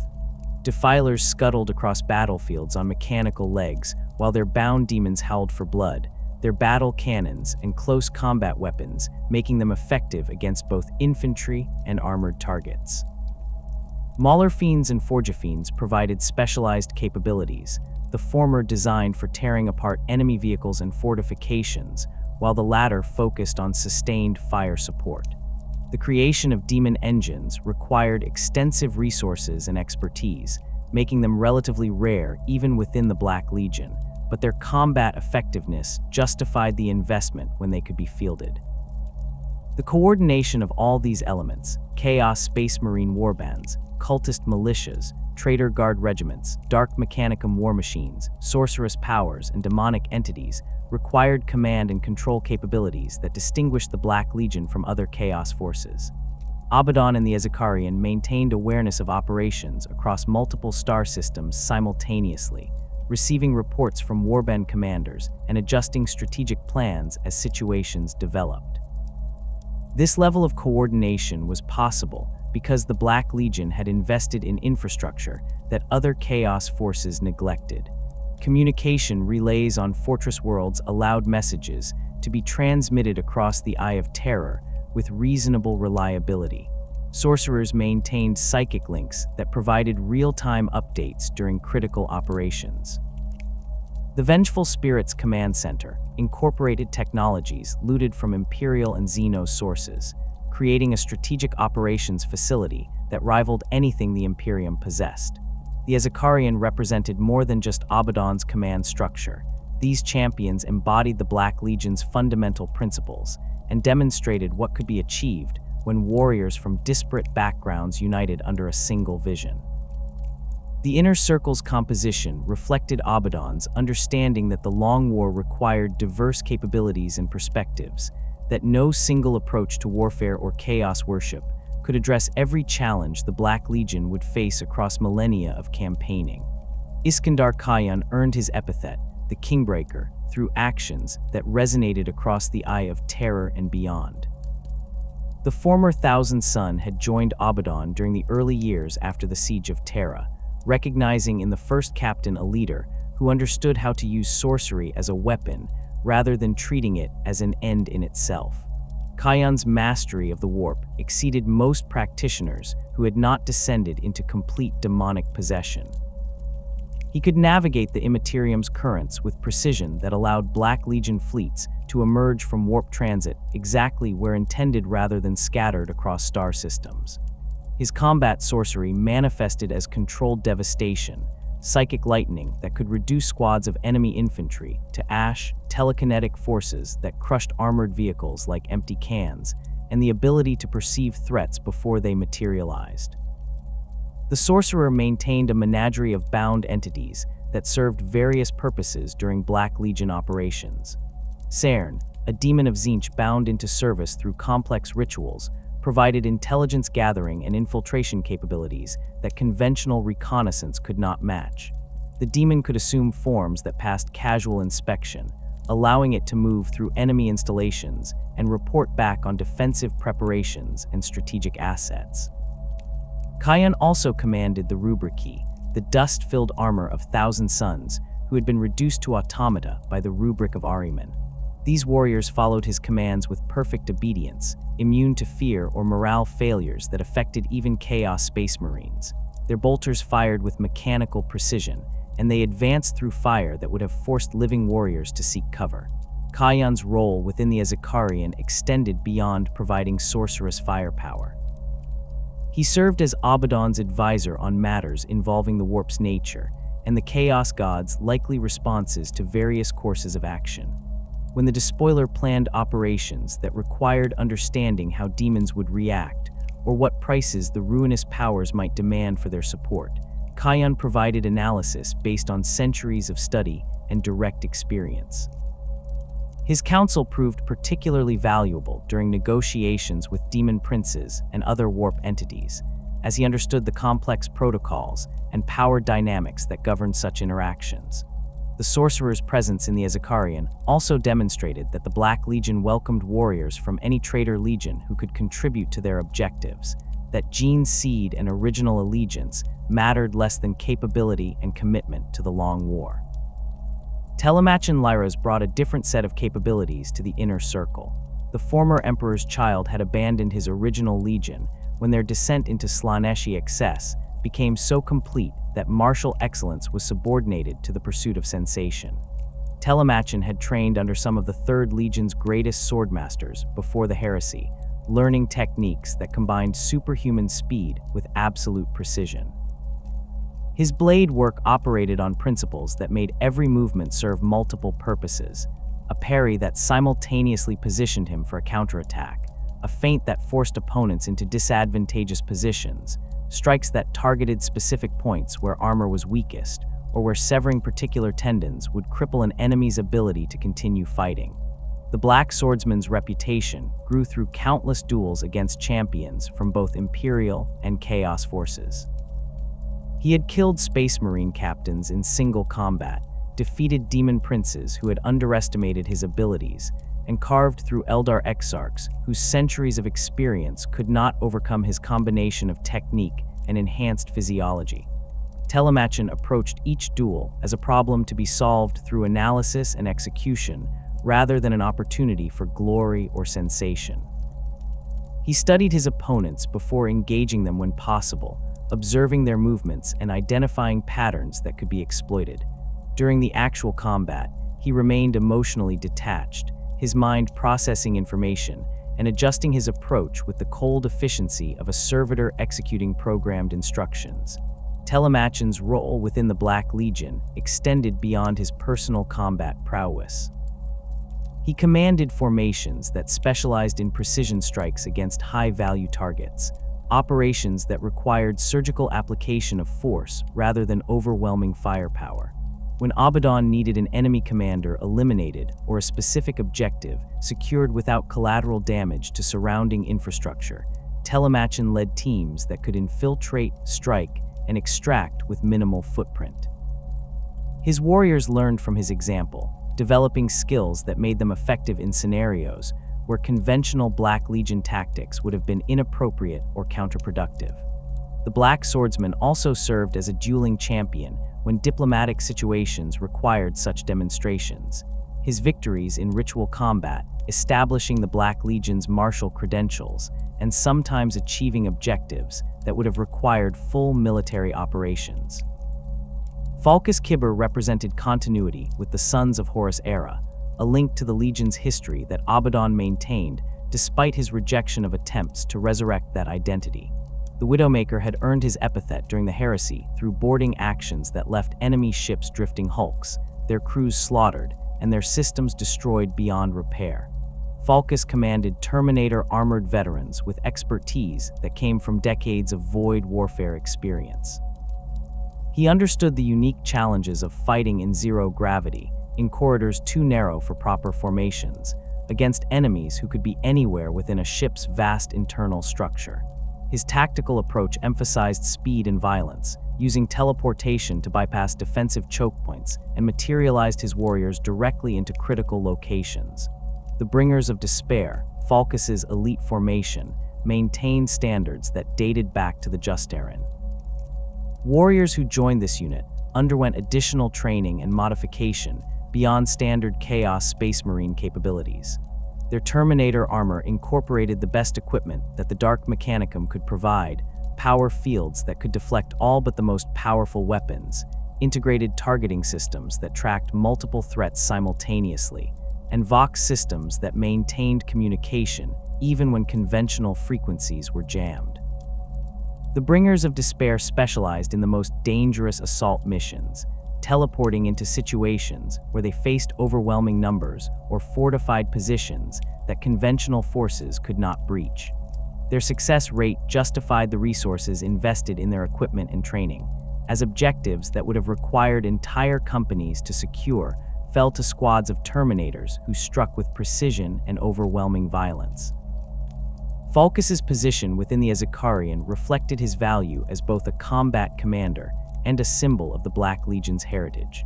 He had fought alongside Abaddon since before the heresy, had survived the Siege of Terra and the subsequent Legion Wars, and had been present when the Sons of Horus transformed into the Black Legion. This continuity provided institutional memory that proved valuable when planning operations or analyzing Imperial responses. Falkus remembered how the Imperium had fought during the heresy, understood the tactical doctrines that had been developed in response to chaos threats, and could identify when Imperial forces were employing new approaches that required adjusted Black Legion responses.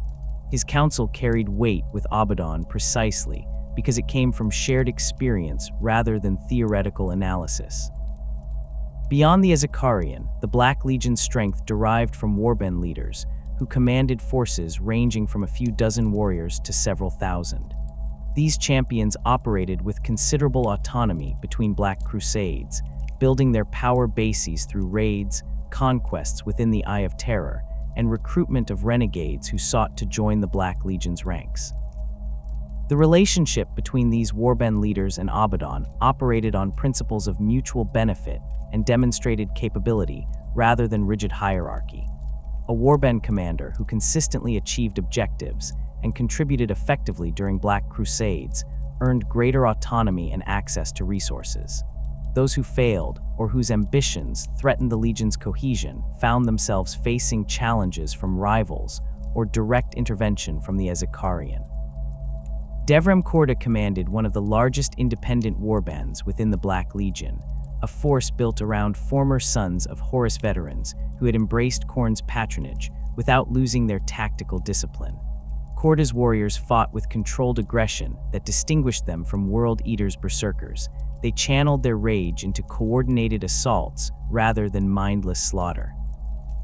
The warband specialized in breakthrough operations, smashing through defensive lines to create openings that other Black Legion forces could exploit. Korda himself bore the marks of Khorne's favor, his strength enhanced beyond even normal Chaos Space Marine capabilities, and his endurance allowing him to fight for extended periods without fatigue. His position within the Black Legion demonstrated that warriors could accept individual gods' blessings while maintaining loyalty to Abaddon and the Legion's broader objectives. Skyrak Slaughterborn led warbands that recruited heavily from renegade chapters and traitor guard regiments, building mixed formations that combined Chaos Space Marines with mortal warriors in ratios that varied depending on operational requirements. Slaughterborn understood that the Black Legion's strength came partly from its ability to incorporate diverse forces and use each element according to its capabilities. His operations often involved extended campaigns where holding captured territory mattered as much as the initial conquest, situations that required garrison forces and occupation troops that pure Chaos Space Marine warbands could not sustain. The warband maintained supply networks and logistics infrastructure that allowed it to operate independently for years, conducting raids to acquire resources and rotating units through combat and rest cycles that maintained combat effectiveness over extended periods. Igethmer the Deceiver operated according to principles that reflected Alpha Legion influence, though whether he had originated from the 20th Legion remained unclear even to other Black Legion commanders. His warband specialized in infiltration and subversion, operations that undermined enemy forces before conventional assaults began. Igethmer's warriors would spend months or years establishing themselves within target populations, assuming identities and building networks that could be activated when the Black Legion committed to major operations. These infiltrators sabotaged defensive preparations, assassinated key commanders, and spread misinformation that caused Imperial forces to deploy incorrectly or waste resources addressing phantom threats. The warband's contribution to Black Crusades often remained invisible to external observers, but Abaddon understood their value and ensured Igethmer received resources and support appropriate to his capabilities. The Black Legion's champions of chaos represented warriors who had earned the Dark God's greatest blessings while maintaining their autonomy and loyalty to Abaddon. These individuals walked a dangerous path, accepting power from entities that sought to dominate and control them, while preserving enough independence to serve the Legion's objectives rather than becoming puppets of divine will. The process of becoming a champion typically began with notable achievements in battle, slaying enemy champions, leading successful campaigns, or demonstrating capabilities that attracted the Chaos God's attention.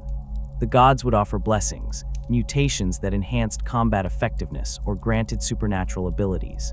Warriors who accepted these gifts while maintaining clarity about their own objectives could accumulate power that rivaled demon princes without surrendering their will. Krathos commanded a warband that had earned Nurgle's favor through campaigns that spread plagues across Imperial worlds. The champion bore mutations that would have been debilitating in anyone else. His armor had fused with diseased flesh. His body hosted countless infections that should have killed him, and his presence spread contagion that weakened enemies before combat even began. Yet Krathos retained tactical acumen and strategic thinking that pure Nurgle worshippers often lost as they descended into the plague god's embrace. His warbands specialized in biological warfare, deploying toxins and diseases that devastated enemy populations and forced Imperial forces to divert resources to containment and medical response. The champion understood that plagues served as weapons that could achieve strategic objectives without requiring direct military confrontation, that a world whose population had been reduced by disease was easier to conquer than one defended by healthy troops. Zaraphiston wielded sorcerous power granted by Tzeentch, his abilities focused on manipulation and control rather than direct destruction. The champion could influence enemy commanders' decisions through subtle psychic suggestion, cause critical equipment failures at decisive moments, and perceive possible futures with enough clarity to position his forces advantageously. Zaraphiston's warband operated as force multipliers during Black Crusades, their contributions often determining whether operations succeeded or failed through interventions that appeared minor but had cascading effects.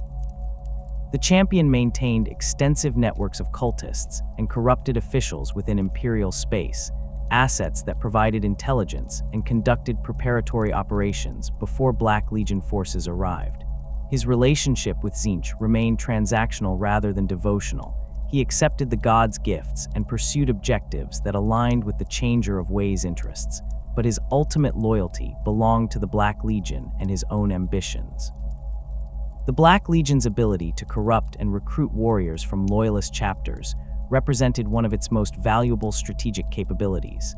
Every Space Marine who turned against the Imperium brought with him training, equipment, and knowledge of Imperial tactics and defensive preparations. The process of corruption varied depending on individual circumstances and psychology, but certain patterns emerged across the thousands of cases that had occurred over 10 millennia. Some Space Marines fell to chaos through exposure to warp artifacts or demonic entities during combat operations. Others were corrupted gradually through the influence of lodge brothers or chaplains who had themselves been turned. Desperation drove some to accept chaos's power when facing impossible situations where conventional methods offered no hope of survival or victory. The Black Legion actively worked to identify and exploit opportunities for recruiting from loyalist chapters. Infiltrators within Imperial space monitored for chapters that showed signs of instability, excessive casualties that might make them desperate for reinforcements, doctrinal disputes that created internal divisions, or exposure to xenos or archaeotech that could serve as corruption vectors. When promising targets were identified, the Black Legion deployed agents to accelerate existing problems and offer solutions that led toward chaos. A chapter suffering from gene seed degradation might be approached with offers of dark mechanicum expertise that could stabilize their gene stock, the price being cooperation with Black Legion operations. Warriors who had been declared lost or excommunicated sometimes found themselves contacted by Black Legion recruiters who offered purpose and brotherhood in exchange for turning their skills against their former Imperium. The integration of newly turned Space Marines into the Black Legion required careful management. These warriors brought valuable capabilities, but also represented potential security risks. Some remained conflicted about their betrayal, vulnerable to loyalist propaganda or attempts to redeem them. Others embraced chaos so completely that they became unstable and difficult to control. The Black Legion addressed these challenges through a combination of indoctrination, combat deployment, and monitoring. Newly turned warriors were assigned to warbands, where veteran Black Legion members could observe them and intervene if they showed signs of wavering or becoming liabilities. They received education in the Black Legion's philosophy and objectives, learning that their betrayal of the Imperium served a larger purpose rather than being simple treachery. Combat operations provided opportunities to prove their commitment and burn away remaining connections to their former identities through shared bloodshed. The Black Legion maintained records of which loyalist chapters had provided the most recruits and which corruption methods had proven most effective. Certain chapters showed particular vulnerability to specific approaches. Dark Angel's successors could sometimes be turned by exploiting their obsession with the fallen, offering information or assistance in hunting these renegades in exchange for cooperation that gradually led to deeper corruption. Blood Angel's descendants faced constant struggle against the Red Thirst and Black Rage, conditions that Black Legion sorcerers could manipulate to drive warriors toward Khorne's worship. Space Wolves' successors' emphasis on personal honor and brotherhood made them vulnerable to corruption through their pack bonds. Turn one warrior and his packmates might follow rather than abandon their brother. The strategic value of corrupted loyalist space marines extended beyond their individual combat capabilities. They provided intelligence about Imperial defensive preparations, chapter tactics and doctrines, and the locations of recruitment worlds and gene seed repositories. Some served as infiltrators who could move within Imperial space without immediately attracting suspicion, their power armor and gene seed marking them as loyalists until the moment they revealed their true allegiance. Others became recruiters themselves, using their knowledge of loyalist psychology to identify and corrupt additional warriors. The cumulative effect over millennia was that the Black Legion possessed detailed knowledge of hundreds of chapters' operational methods and internal politics, information that proved invaluable when planning Black Crusades and targeting specific Imperial assets. The preparation for the 13th Black Crusade began centuries before the year 999 of the 41st millennium, though pinpointing an exact start date proved impossible given the temporal distortions within the Eye of Terror and Abaddon's tendency to set plans in motion that would not bear fruit for generations. The Despoiler had learned from 12 previous crusades that success required more than simply assembling an army and pointing it at Imperial space. Each previous campaign had achieved specific objectives while simultaneously laying groundwork for future operations, weakening the Imperium's defenses through accumulated damage that repair efforts could never fully address. The 13th Black Crusade represented the culmination of this approach, a campaign designed to exploit vulnerabilities that Abaddon had spent millennia creating. The Cadian Gate had been the target of multiple previous Black Crusades, particularly the 3rd, 11th, and 12th. Each of these campaigns had reduced the fortress worlds and naval installations that formed the Imperium's primary defensive barrier against incursions from the Eye of Terror. Worlds that had once bristled with orbital defense platforms and ground-based weapon batteries now possessed degraded defensive capabilities, their garrisons stretched thin trying to cover gaps that previous crusades had created.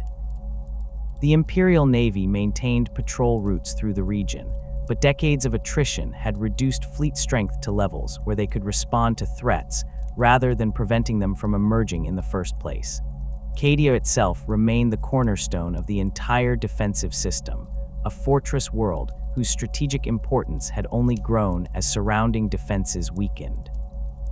Abaddon's agents had been working within Imperial space throughout the centuries leading up to the 13th Crusade, corrupting officials, establishing cult networks, and positioning assets that would activate when the campaign began.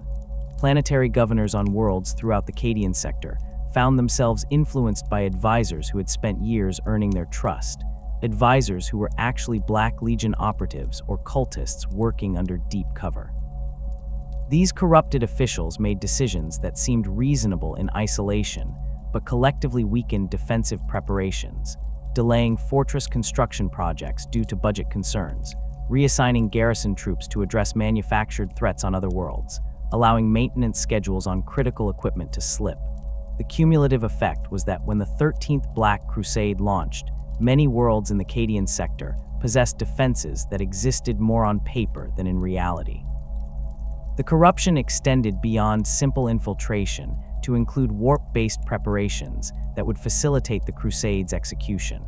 Sorcerers conducted rituals on worlds throughout the region, often in locations so remote that Imperial authorities never detected their activities. These rituals did not summon demons or create obvious warp phenomena that would have triggered investigations. Instead, they subtly weakened the barrier between real space and the Imperium, creating conditions where future summonings would be easier and where warp travel would be more reliable for Chaos forces, while becoming more dangerous for Imperial ships. The effect accumulated over decades, each ritual adding to the overall degradation of reality's stability in the region. The previous Black Crusades had also served to map out the Cadian Gate's defenses in exhaustive detail. Every assault, even those that had been repelled, provided intelligence about Imperial response times, defensive capabilities, and command structures. The Black Legion maintained records of which fortress worlds had been reduced or destroyed, which naval stations had been eliminated, and which Space Marine chapters had suffered casualties defending the region. This information allowed Abaddon to identify the remaining strong points that would need to be neutralized, and the gaps in the defensive network that could be exploited. The Despoiler understood the Cadian Gate's defensive architecture better than many Imperial commanders who were responsible for maintaining it, a knowledge advantage that proved invaluable when planning the 13th Crusade's operational details. The assembly of forces for the 13th Black Crusade dwarfed anything Abaddon had previously attempted. The Black Legion committed the majority of its strength to the campaign, calling in warbands that had been operating independently across the galaxy and recalling forces from garrison duties on fortress worlds within the Eye.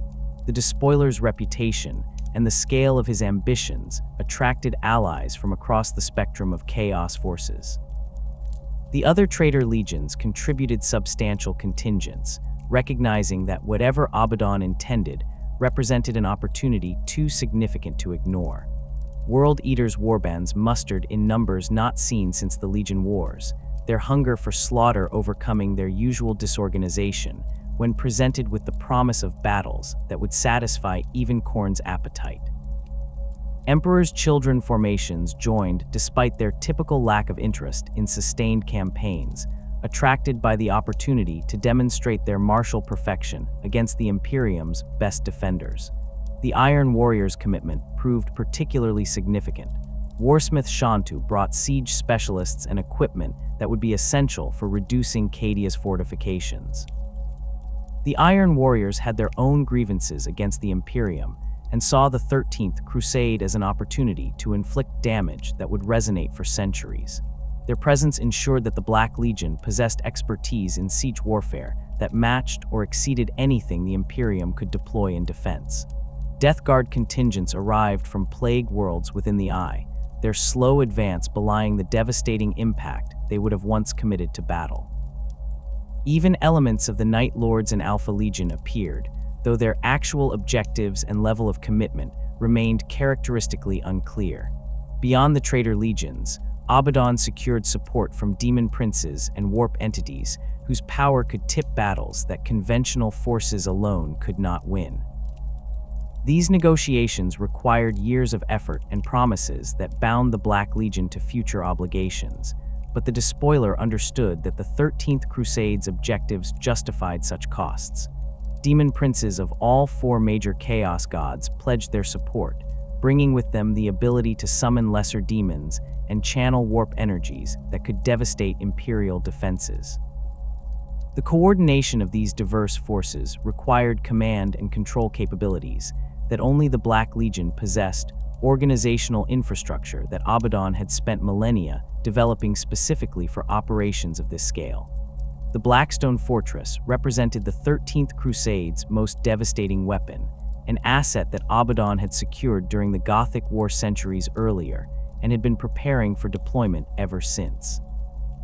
The ancient space station possessed capabilities that made it more dangerous than entire Imperial battle fleets, weapons that could crack planets or destroy capital ships with single shots.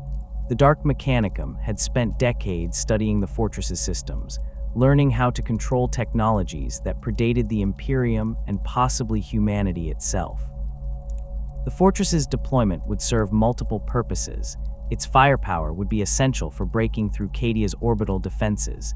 Its presence would force Imperial forces to commit resources to countering it, and its ultimate use would achieve objectives that went beyond simple military victory. The 13th Black Crusade launched with coordinated strikes across the entire Cadian sector, multiple spearheads emerging from the Eye of Terror simultaneously to overwhelm Imperial response capabilities. The scale and coordination of the initial assault exceeded anything the Imperium had faced since the Horus heresy itself. Fortress worlds that had stood for millennia found themselves under attack by forces that had been specifically tailored to exploit their particular vulnerabilities. Naval patrols encountered Black Legion fleets that outnumbered and outgunned them, void battles erupting across dozens of star systems as the Imperium struggled to establish any coherent defensive line. The world of Macharia fell within the first weeks of the Crusade, its defenses overwhelmed by a combination of orbital bombardment and ground assault that demonstrated the Black Legion's evolved tactical doctrine.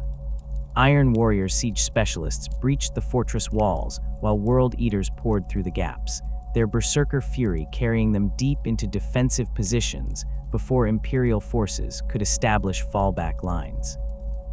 The fall of Macharia opened a critical supply route that the Black Legion would use throughout the campaign, allowing reinforcements and materiel to flow from the Eye of Terror directly into the heart of the Cadian sector, without needing to fight through Imperial blockades. Cadia itself became the focus of the Crusade's main effort, though Abaddon's approach involved systematic reduction of the planet's supporting infrastructure before committing to direct assault. The orbital defense platforms that ringed Cadia had been constructed over millennia, weapons batteries, and lance arrays that could devastate approaching fleets. The Blackstone Fortress engaged these platforms from ranges where their weapons could not effectively respond, its ancient technologies allowing it to fire with precision that Imperial gunnery could not match. Defense platforms died one by one, their crews unable to maneuver or retreat as the fortress methodically eliminated each installation. The destruction of Cadia's orbital defenses took months, each platform's loss forcing the remaining defenders to cover wider arcs and creating gaps that Black Legion ships exploited to establish closer positions. The ground invasion of Cadia began with simultaneous strikes at multiple locations across the planet's surface, a multi-pronged assault designed to prevent Imperial forces from concentrating their defenders at any single point. Black Legion forces teleported directly into key positions, using intelligence gathered over centuries of previous campaigns, their terminators materializing in fortress command centers and communication hubs. The initial chaos these strikes created disrupted Cadian defensive coordination at the critical moment when organization mattered most. Follow-up waves deployed through more conventional means, drop pods and landing craft delivering thousands of Chaos Space Marines and supporting forces to landing zones that the initial strikes had secured. Lord Castellan Ursarkar Creed commanded Cadia's defense with expertise that had been honed through decades of repelling Chaos incursions.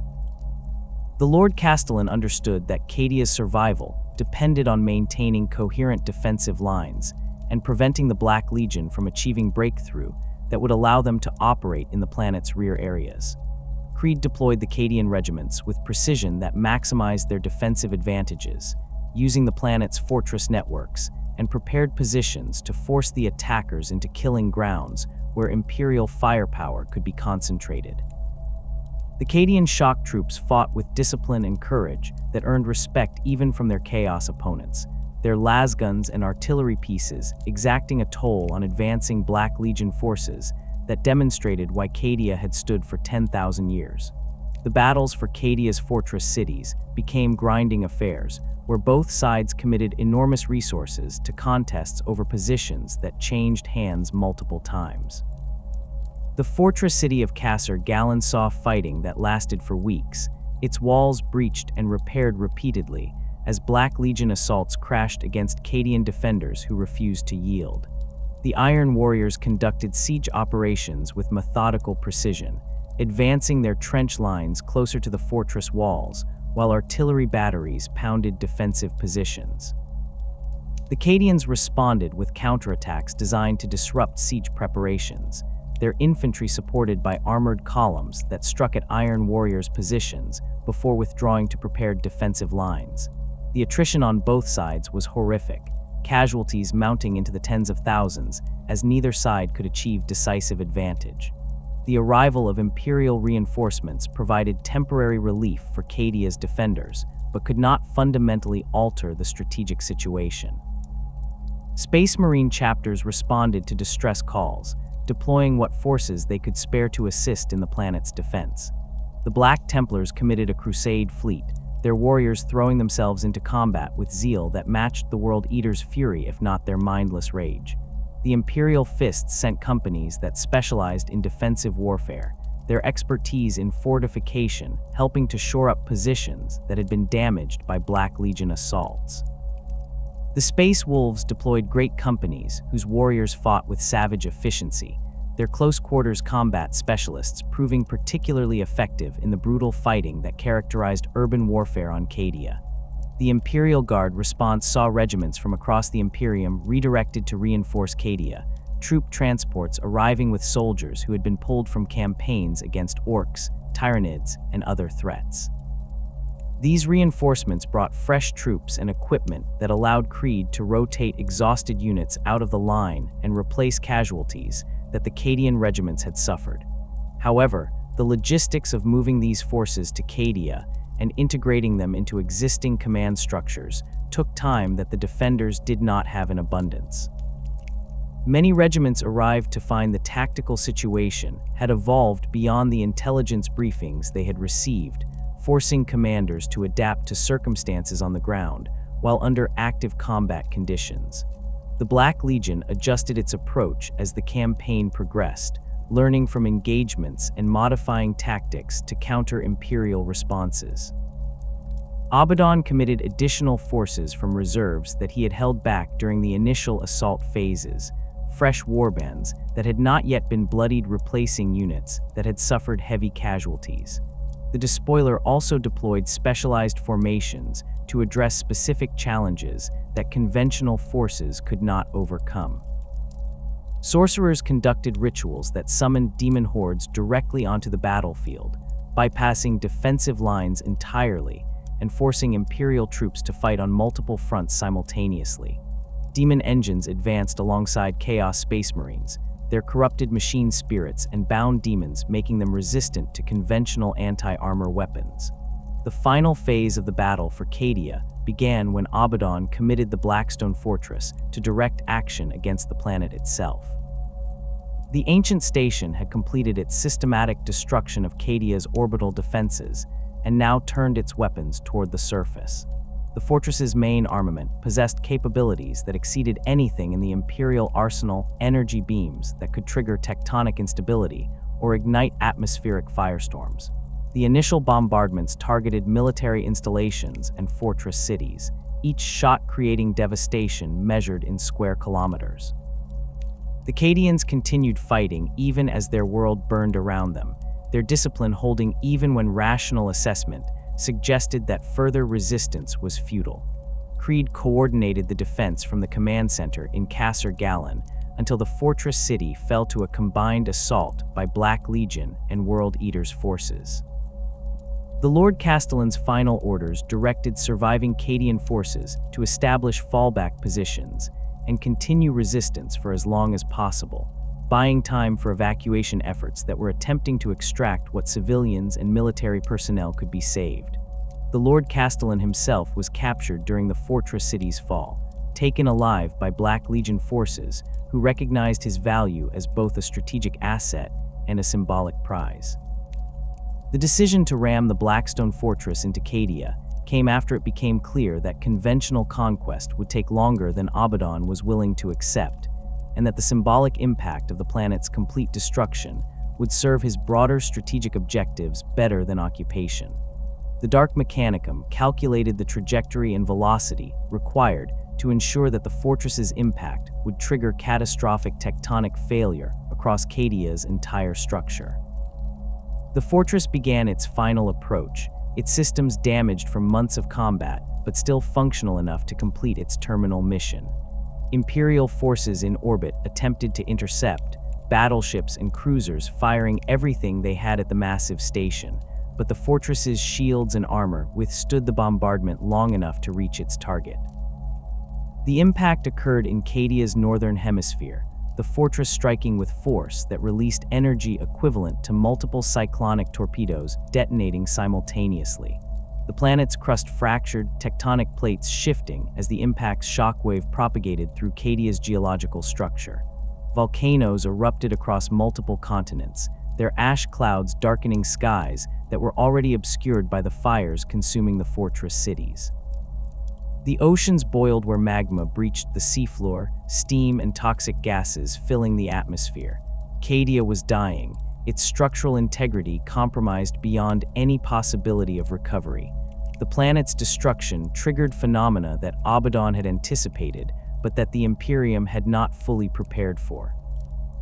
Cadia's position relative to the Eye of Terror was not coincidental. The planet existed at a point where the warp and real space intersected in ways that made it strategically critical for maintaining the stability of the surrounding region.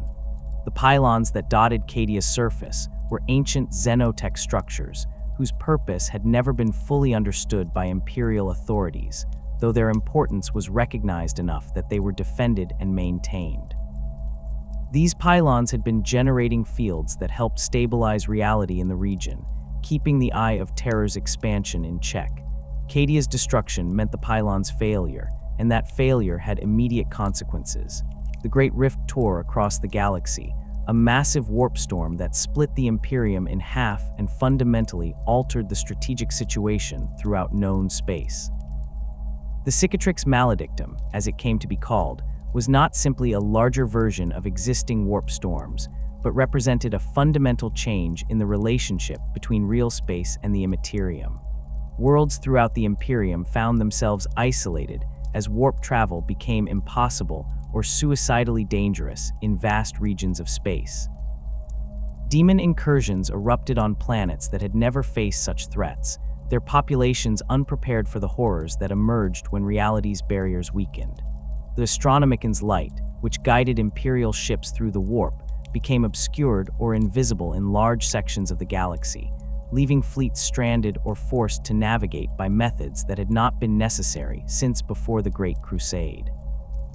Abaddon's victory at Cadia represented the most significant strategic success that Chaos forces had achieved since the Horus Heresy. The planet's destruction and the opening of the Great Rift accomplished objectives that went far beyond simple military conquest. The Imperium now faced existential threats on a scale that required fundamental reorganization of their defensive priorities and resource allocation.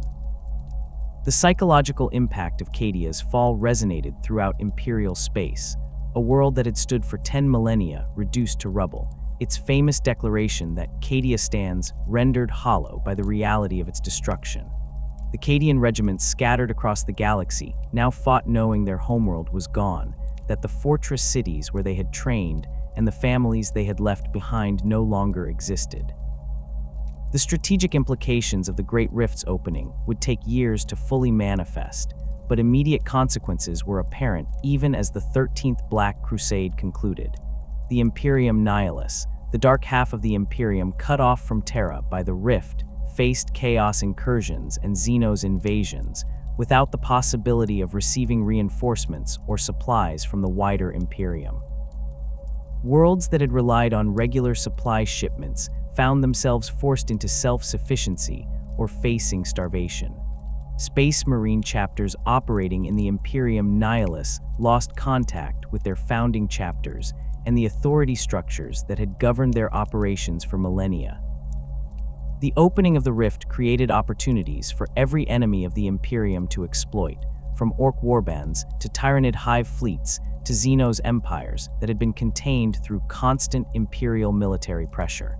The Black Legion withdrew from the Cadian sector in the campaign's aftermath, their forces laden with plunder and slaves captured during months of warfare. Abaddon had achieved his primary objectives and understood that attempting to hold conquered territory would expose his forces to counterattacks that could erode the gains the Crusade had secured. The withdrawal followed carefully planned routes that maximized the destruction inflicted on Imperial infrastructure while minimizing the Black Legion's exposure to pursuit. Fortress worlds that had survived the initial assault found themselves targeted during the withdrawal, their garrisons weakened by months of combat and unable to resist forces that were now moving through the sector with relative freedom. The opening of the Great Rift fundamentally altered the strategic landscape that the Black Legion operated within, creating opportunities and challenges that Abaddon had spent millennia positioning himself to exploit. The Cicatrix Maledictum stretched across the galaxy like a wound torn through reality itself, splitting the Imperium into two distinct regions with vastly different strategic situations. The Imperium Nihilus, the dark half cut off from Terra's light, became a hunting ground where Chaos forces could operate with freedom that had not existed since the heresy. The warp storms that comprised the rift made conventional Imperial responses nearly impossible, as fleets attempting to cross from one side to the other faced navigational hazards that destroyed most vessels before they reached their destinations. The Black Legion established control over vast territories on the Imperium Nihilus side of the rift, claiming worlds and systems that had been cut off from Imperial authority and lacked the resources to resist Chaos occupation. These conquests provided infrastructure that the Black Legion had never possessed before, forge worlds that could manufacture equipment without needing to rely entirely on dark mechanicum workshops within the Eye of Terror, agricultural worlds that could feed the massive slave populations required to sustain military operations, and naval facilities where ships could be repaired and refitted without the temporal instabilities that plagued the Eye. The territories under Black Legion control formed a network of strongholds and supply bases that stretched across multiple sectors, creating strategic depth that allowed Abaddon to sustain operations far from the Eye of Terror itself. The fortress world of Nemengast became a primary Black Legion stronghold in the Imperium Nihilus. Its existing fortifications expanded and corrupted to serve as a forward base for operations throughout the region. The world had been an Imperial fortress before the rift's opening, its garrison cut off and eventually overwhelmed by Black Legion forces that arrived before reinforcements could be organized. The Dark Mechanicum converted the planet's manufactorums to produce ammunition and equipment for Chaos forces, while sorcerers established ritual sites that weakened the barriers between real space and the warp, making it easier to summon demonic reinforcements when needed. The planet's strategic position allowed the Black Legion to project power across surrounding systems, raiding Imperial worlds and intercepting supply convoys that attempted to sustain isolated garrisons. Abaddon's position as Warmaster of Chaos reached heights that no leader since Horus had achieved, commanding unified Chaos forces on a scale that forced even the other traitor Legion Primarchs to acknowledge his authority. The opening of the Great Rift demonstrated capabilities that went beyond simple military conquest, showing that Abaddon understood the relationship between the material universe and the warp well enough to reshape reality itself. The Chaos gods had invested him with power that marked him as their chosen champion, yet the Despoiler maintained the independence that had defined his approach since killing the Horus clone on Urim. He wielded the blessings of all four major gods without submitting fully to any single one, a balance that required constant vigilance and strength of will that few beings could sustain. The marks that burned on Abaddon's flesh and armor served as visible proof of the god's favor, each one representing trials endured and power claimed during his pilgrimage through the Eye of Terror's deepest regions. Khorne's mark granted martial prowess that made him nearly unbeatable in personal combat, his strength and skill exceeding even other Chaos champions who had fought for millennia. Nurgle's blessing provided endurance that allowed him to survive wounds that would have killed demon princes, his body regenerating damage through processes that defied conventional biology. Tzeentch's gift enhanced his strategic understanding and granted foresight that let him perceive patterns and possibilities that others missed entirely. Slaanesh's mark gave him charisma and presence that inspired fanatical loyalty in his followers, making warriors willing to die at his command without hesitation. The relationship between Abaddon and the Chaos gods operated according to principles that distinguished him from every other mortal champion in their service. Demon princes had surrendered their humanity entirely, becoming extensions of their patron god's will with power but no true autonomy. Lesser champions served the gods in exchange for blessings, their actions ultimately directed by divine imperatives rather than personal objectives. Abaddon accepted the gods' power while maintaining clarity about his own goals, using their gifts as tools to achieve objectives that served his vision rather than simply executing their desires. This approach required him to balance competing divine interests, ensuring that no single god gained enough influence over him to compromise his independence, while maintaining enough favor from each to retain their blessings. The Chaos gods tolerated this arrangement because each believed they would eventually claim Abaddon's soul entirely, that his resistance was temporary defiance that would break when the right circumstances emerged. Khorne saw a warrior whose skill and fury would eventually lead him to full embrace of the blood god's path. Nurgle recognized in Abaddon's endurance and acceptance of corruption, a soul that would ultimately find peace in decay and entropy. Tzeentch viewed the Despoiler's schemes and manipulations as proof that he was already serving the architect of fate's purposes, whether he acknowledged it or not. Slaanesh perceived in Abaddon's pride and ambition the seeds of obsession that would eventually consume him. The gods competed for his allegiance while simultaneously empowering him, creating a situation where Abaddon could accumulate power from all four sources without being dominated by any single one. The coordination of Chaos forces under Abaddon's command during the era, Indomitus demonstrated organizational capabilities that the Imperium had not credited Chaos with possessing. The Black Legion maintained communication networks across the Imperium Nihilus that allowed real-time coordination of operations spanning dozens of star systems.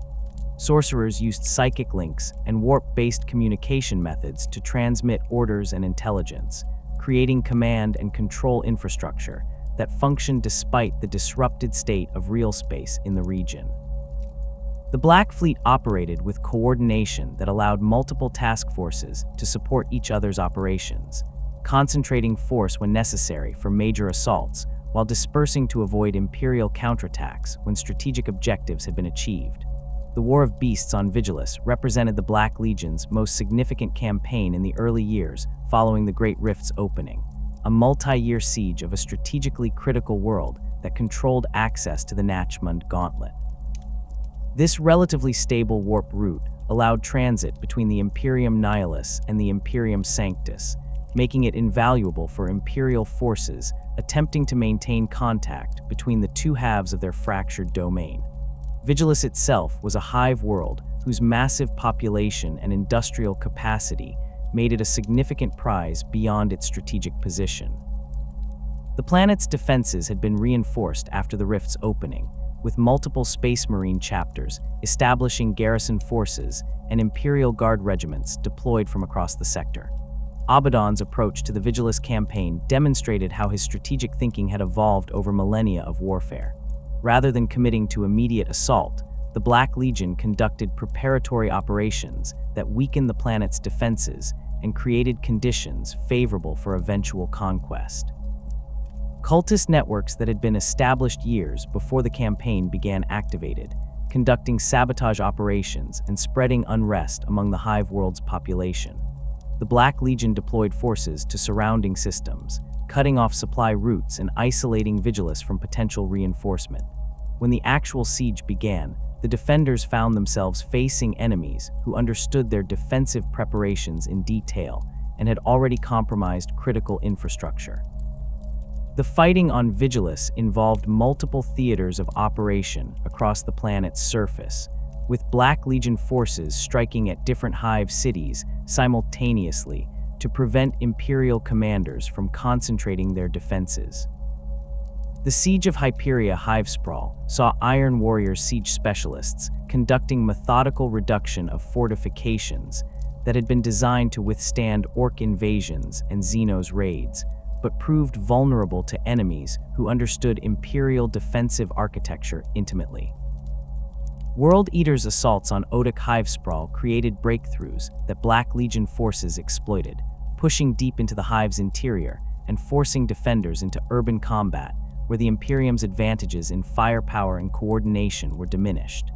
The Emperor's children targeted Megaborealis, conducting operations that combined military assault with psychological warfare designed to break civilian morale and force Imperial forces to divert resources to maintaining order.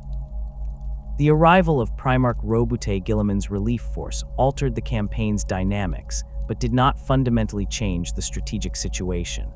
The Ultramarines Primarch brought with him Primaris Space Marines and equipment that represented the most advanced military technology the Imperium had produced since the heresy, but even these enhanced forces could not simply reverse months of Black Legion progress. The battles that followed saw Chaos Space Marines, who had fought for 10,000 years facing Space Marines, equipped with weapons and armor that their creators had never anticipated. The Primaris Marines' enhanced physiology and superior equipment gave them advantages in individual combat, but the Black Legion's experience and tactical flexibility allowed them to develop countermeasures that negated many of these benefits. Abaddon personally led assaults during critical phases of the Vigilus campaign, his presence on the battlefield inspiring Black Legion forces and forcing Imperial commanders to commit their best troops to counter him. The Despoiler's combat capabilities exceeded even veteran Space Marine captains, his combination of enhanced physiology, chaos blessings, and millennia of experience making him one of the most dangerous individual combatants in the galaxy. The Talon of Horus tore through Terminator armor and vehicle hulls with equal ease, while the demon sword Drachnian that he had claimed centuries earlier consumed the souls of those it struck. The Warlord's tactical acumen allowed him to identify and exploit weaknesses in Imperial defensive positions, directing Black Legion forces to strike at critical points where even limited success could cascade into broader breakthroughs. The Vigilus campaign concluded without producing a decisive victory for either side, the fighting eventually stalemating as both Chaos and Imperial forces reached the limits of what they could sustain. The Black Legion withdrew substantial forces from the planet while maintaining enough presence to prevent Imperial forces from fully reclaiming lost territory. From Abaddon's perspective, the campaign had achieved its primary objectives. Vigilus had been denied to the Imperium as a secure base for operations into the Imperium Nihilus. Imperial forces had been tied down defending the planet rather than conducting offensive operations elsewhere, and the Black Legion had demonstrated their ability to conduct sustained siege operations against targets defended by Primarchs and Primaris Marines. The attempts to expand the Great Rift represented longer-term strategic objectives that Abaddon pursued through operations that appeared unconnected to observers who did not understand the full scope of his planning.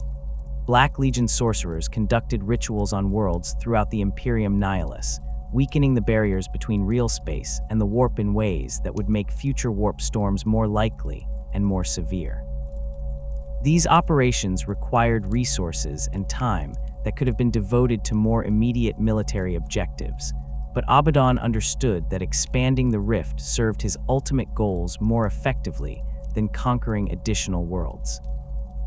Each successful ritual made warp travel slightly more dangerous for Imperial ships, isolated additional worlds from Imperial authority, and created opportunities for demon incursions that forced the Imperium to divert resources to containment rather than offensive operations.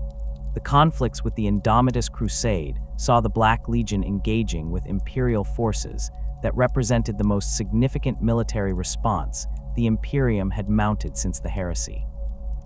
Primarch Guilliman's Crusade fleets attempted to restore contact with isolated worlds and push back against chaos gains throughout the Imperium Nihilus, bringing Primaris Marines and newly manufactured equipment to garrisons that had been fighting with degraded resources for years. The Black Legion responded by targeting the Crusade's supply lines and logistics infrastructure, understanding that the Primaris Marines' enhanced capabilities meant little if they could not be sustained in the field. Raids on supply convoys and attacks on forward bases forced the Indomitus Crusade to commit substantial forces to defensive operations, reducing the strength available for offensive pushes into chaos-held territory. The battle for the Forge world of Metalica demonstrated how the Black Legion adapted their tactics to counter Primaris Marines and the new equipment the Indomitus Crusade deployed. The Forge world's reclamation was a priority for Guilliman's forces, as its manufactorums could produce the weapons and ammunition that the Crusade required to sustain operations. The Black Legion defended Metalica, using layered defenses that channeled attacking forces into kill zones where concentrated firepower could negate the Primaris Marines' individual superiority. Dark Mechanicum war machines engaged Imperial armor at ranges where the Primaris Marines' enhanced bolters could not effectively contribute, while sorcerers disrupted Imperial communication networks and summoned demonic reinforcements at critical moments. The fighting lasted for months before Imperial forces finally secured the Forge world, and even then the Dark Mechanicum had sabotaged critical systems and destroyed manufacturing specifications that would take years to recover. The Black Legion's ultimate objectives in the era, Indomitus, extended beyond simple territorial conquest or revenge against the Imperium, encompassing a vision for humanity's future that Abaddon had developed over 10 millennia of warfare and contemplation. The destruction of the Imperium remained the immediate goal, the necessary first step that would remove the corrupt institution that had claimed to speak for humanity while actually strangling human potential. The Siege of Terra represented the symbolic culmination of this objective, the moment when Chaos forces would finally complete what Horus had begun and tear down the edifice that the Emperor had built. Abaddon understood that achieving this goal required more than simply assembling enough military force to overwhelm Terra's defenses. It required systematic destruction of the Imperium's ability to resist, the elimination of Space Marine chapters and Imperial Guard regiments, the corruption or destruction of Forge worlds that supplied the Imperium's war machine, and the breaking of faith that sustained Imperial populations through centuries of hardship. The vision for a galaxy ruled by chaos undivided represented Abaddon's answer to the question of what would replace the Imperium after its destruction. The Despoiler rejected the idea that humanity should be divided among the four chaos gods, with different populations serving different divine masters. Such division would simply recreate the factional conflicts that had plagued the traitor legions since the heresy, ensuring that humanity remained weak and divided even after the Imperium's fall. Instead, Abaddon envisioned a humanity that drew power from all four gods without being enslaved to any, that used the warp's energies as tools rather than treating them as objects of worship. This vision required humanity to evolve beyond both the Emperor's secular rationalism and the blind faith that characterized chaos worship, to embrace power while maintaining enough autonomy to direct that power toward chosen objectives. The question of whether such a vision was achievable remained open, as no civilization had successfully maintained that balance for extended periods. The traitor legions themselves demonstrated the difficulty.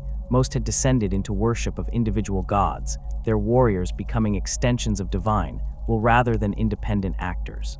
Abaddon himself walked a razor's edge, maintaining his independence through constant effort and strength of will that few beings could sustain indefinitely.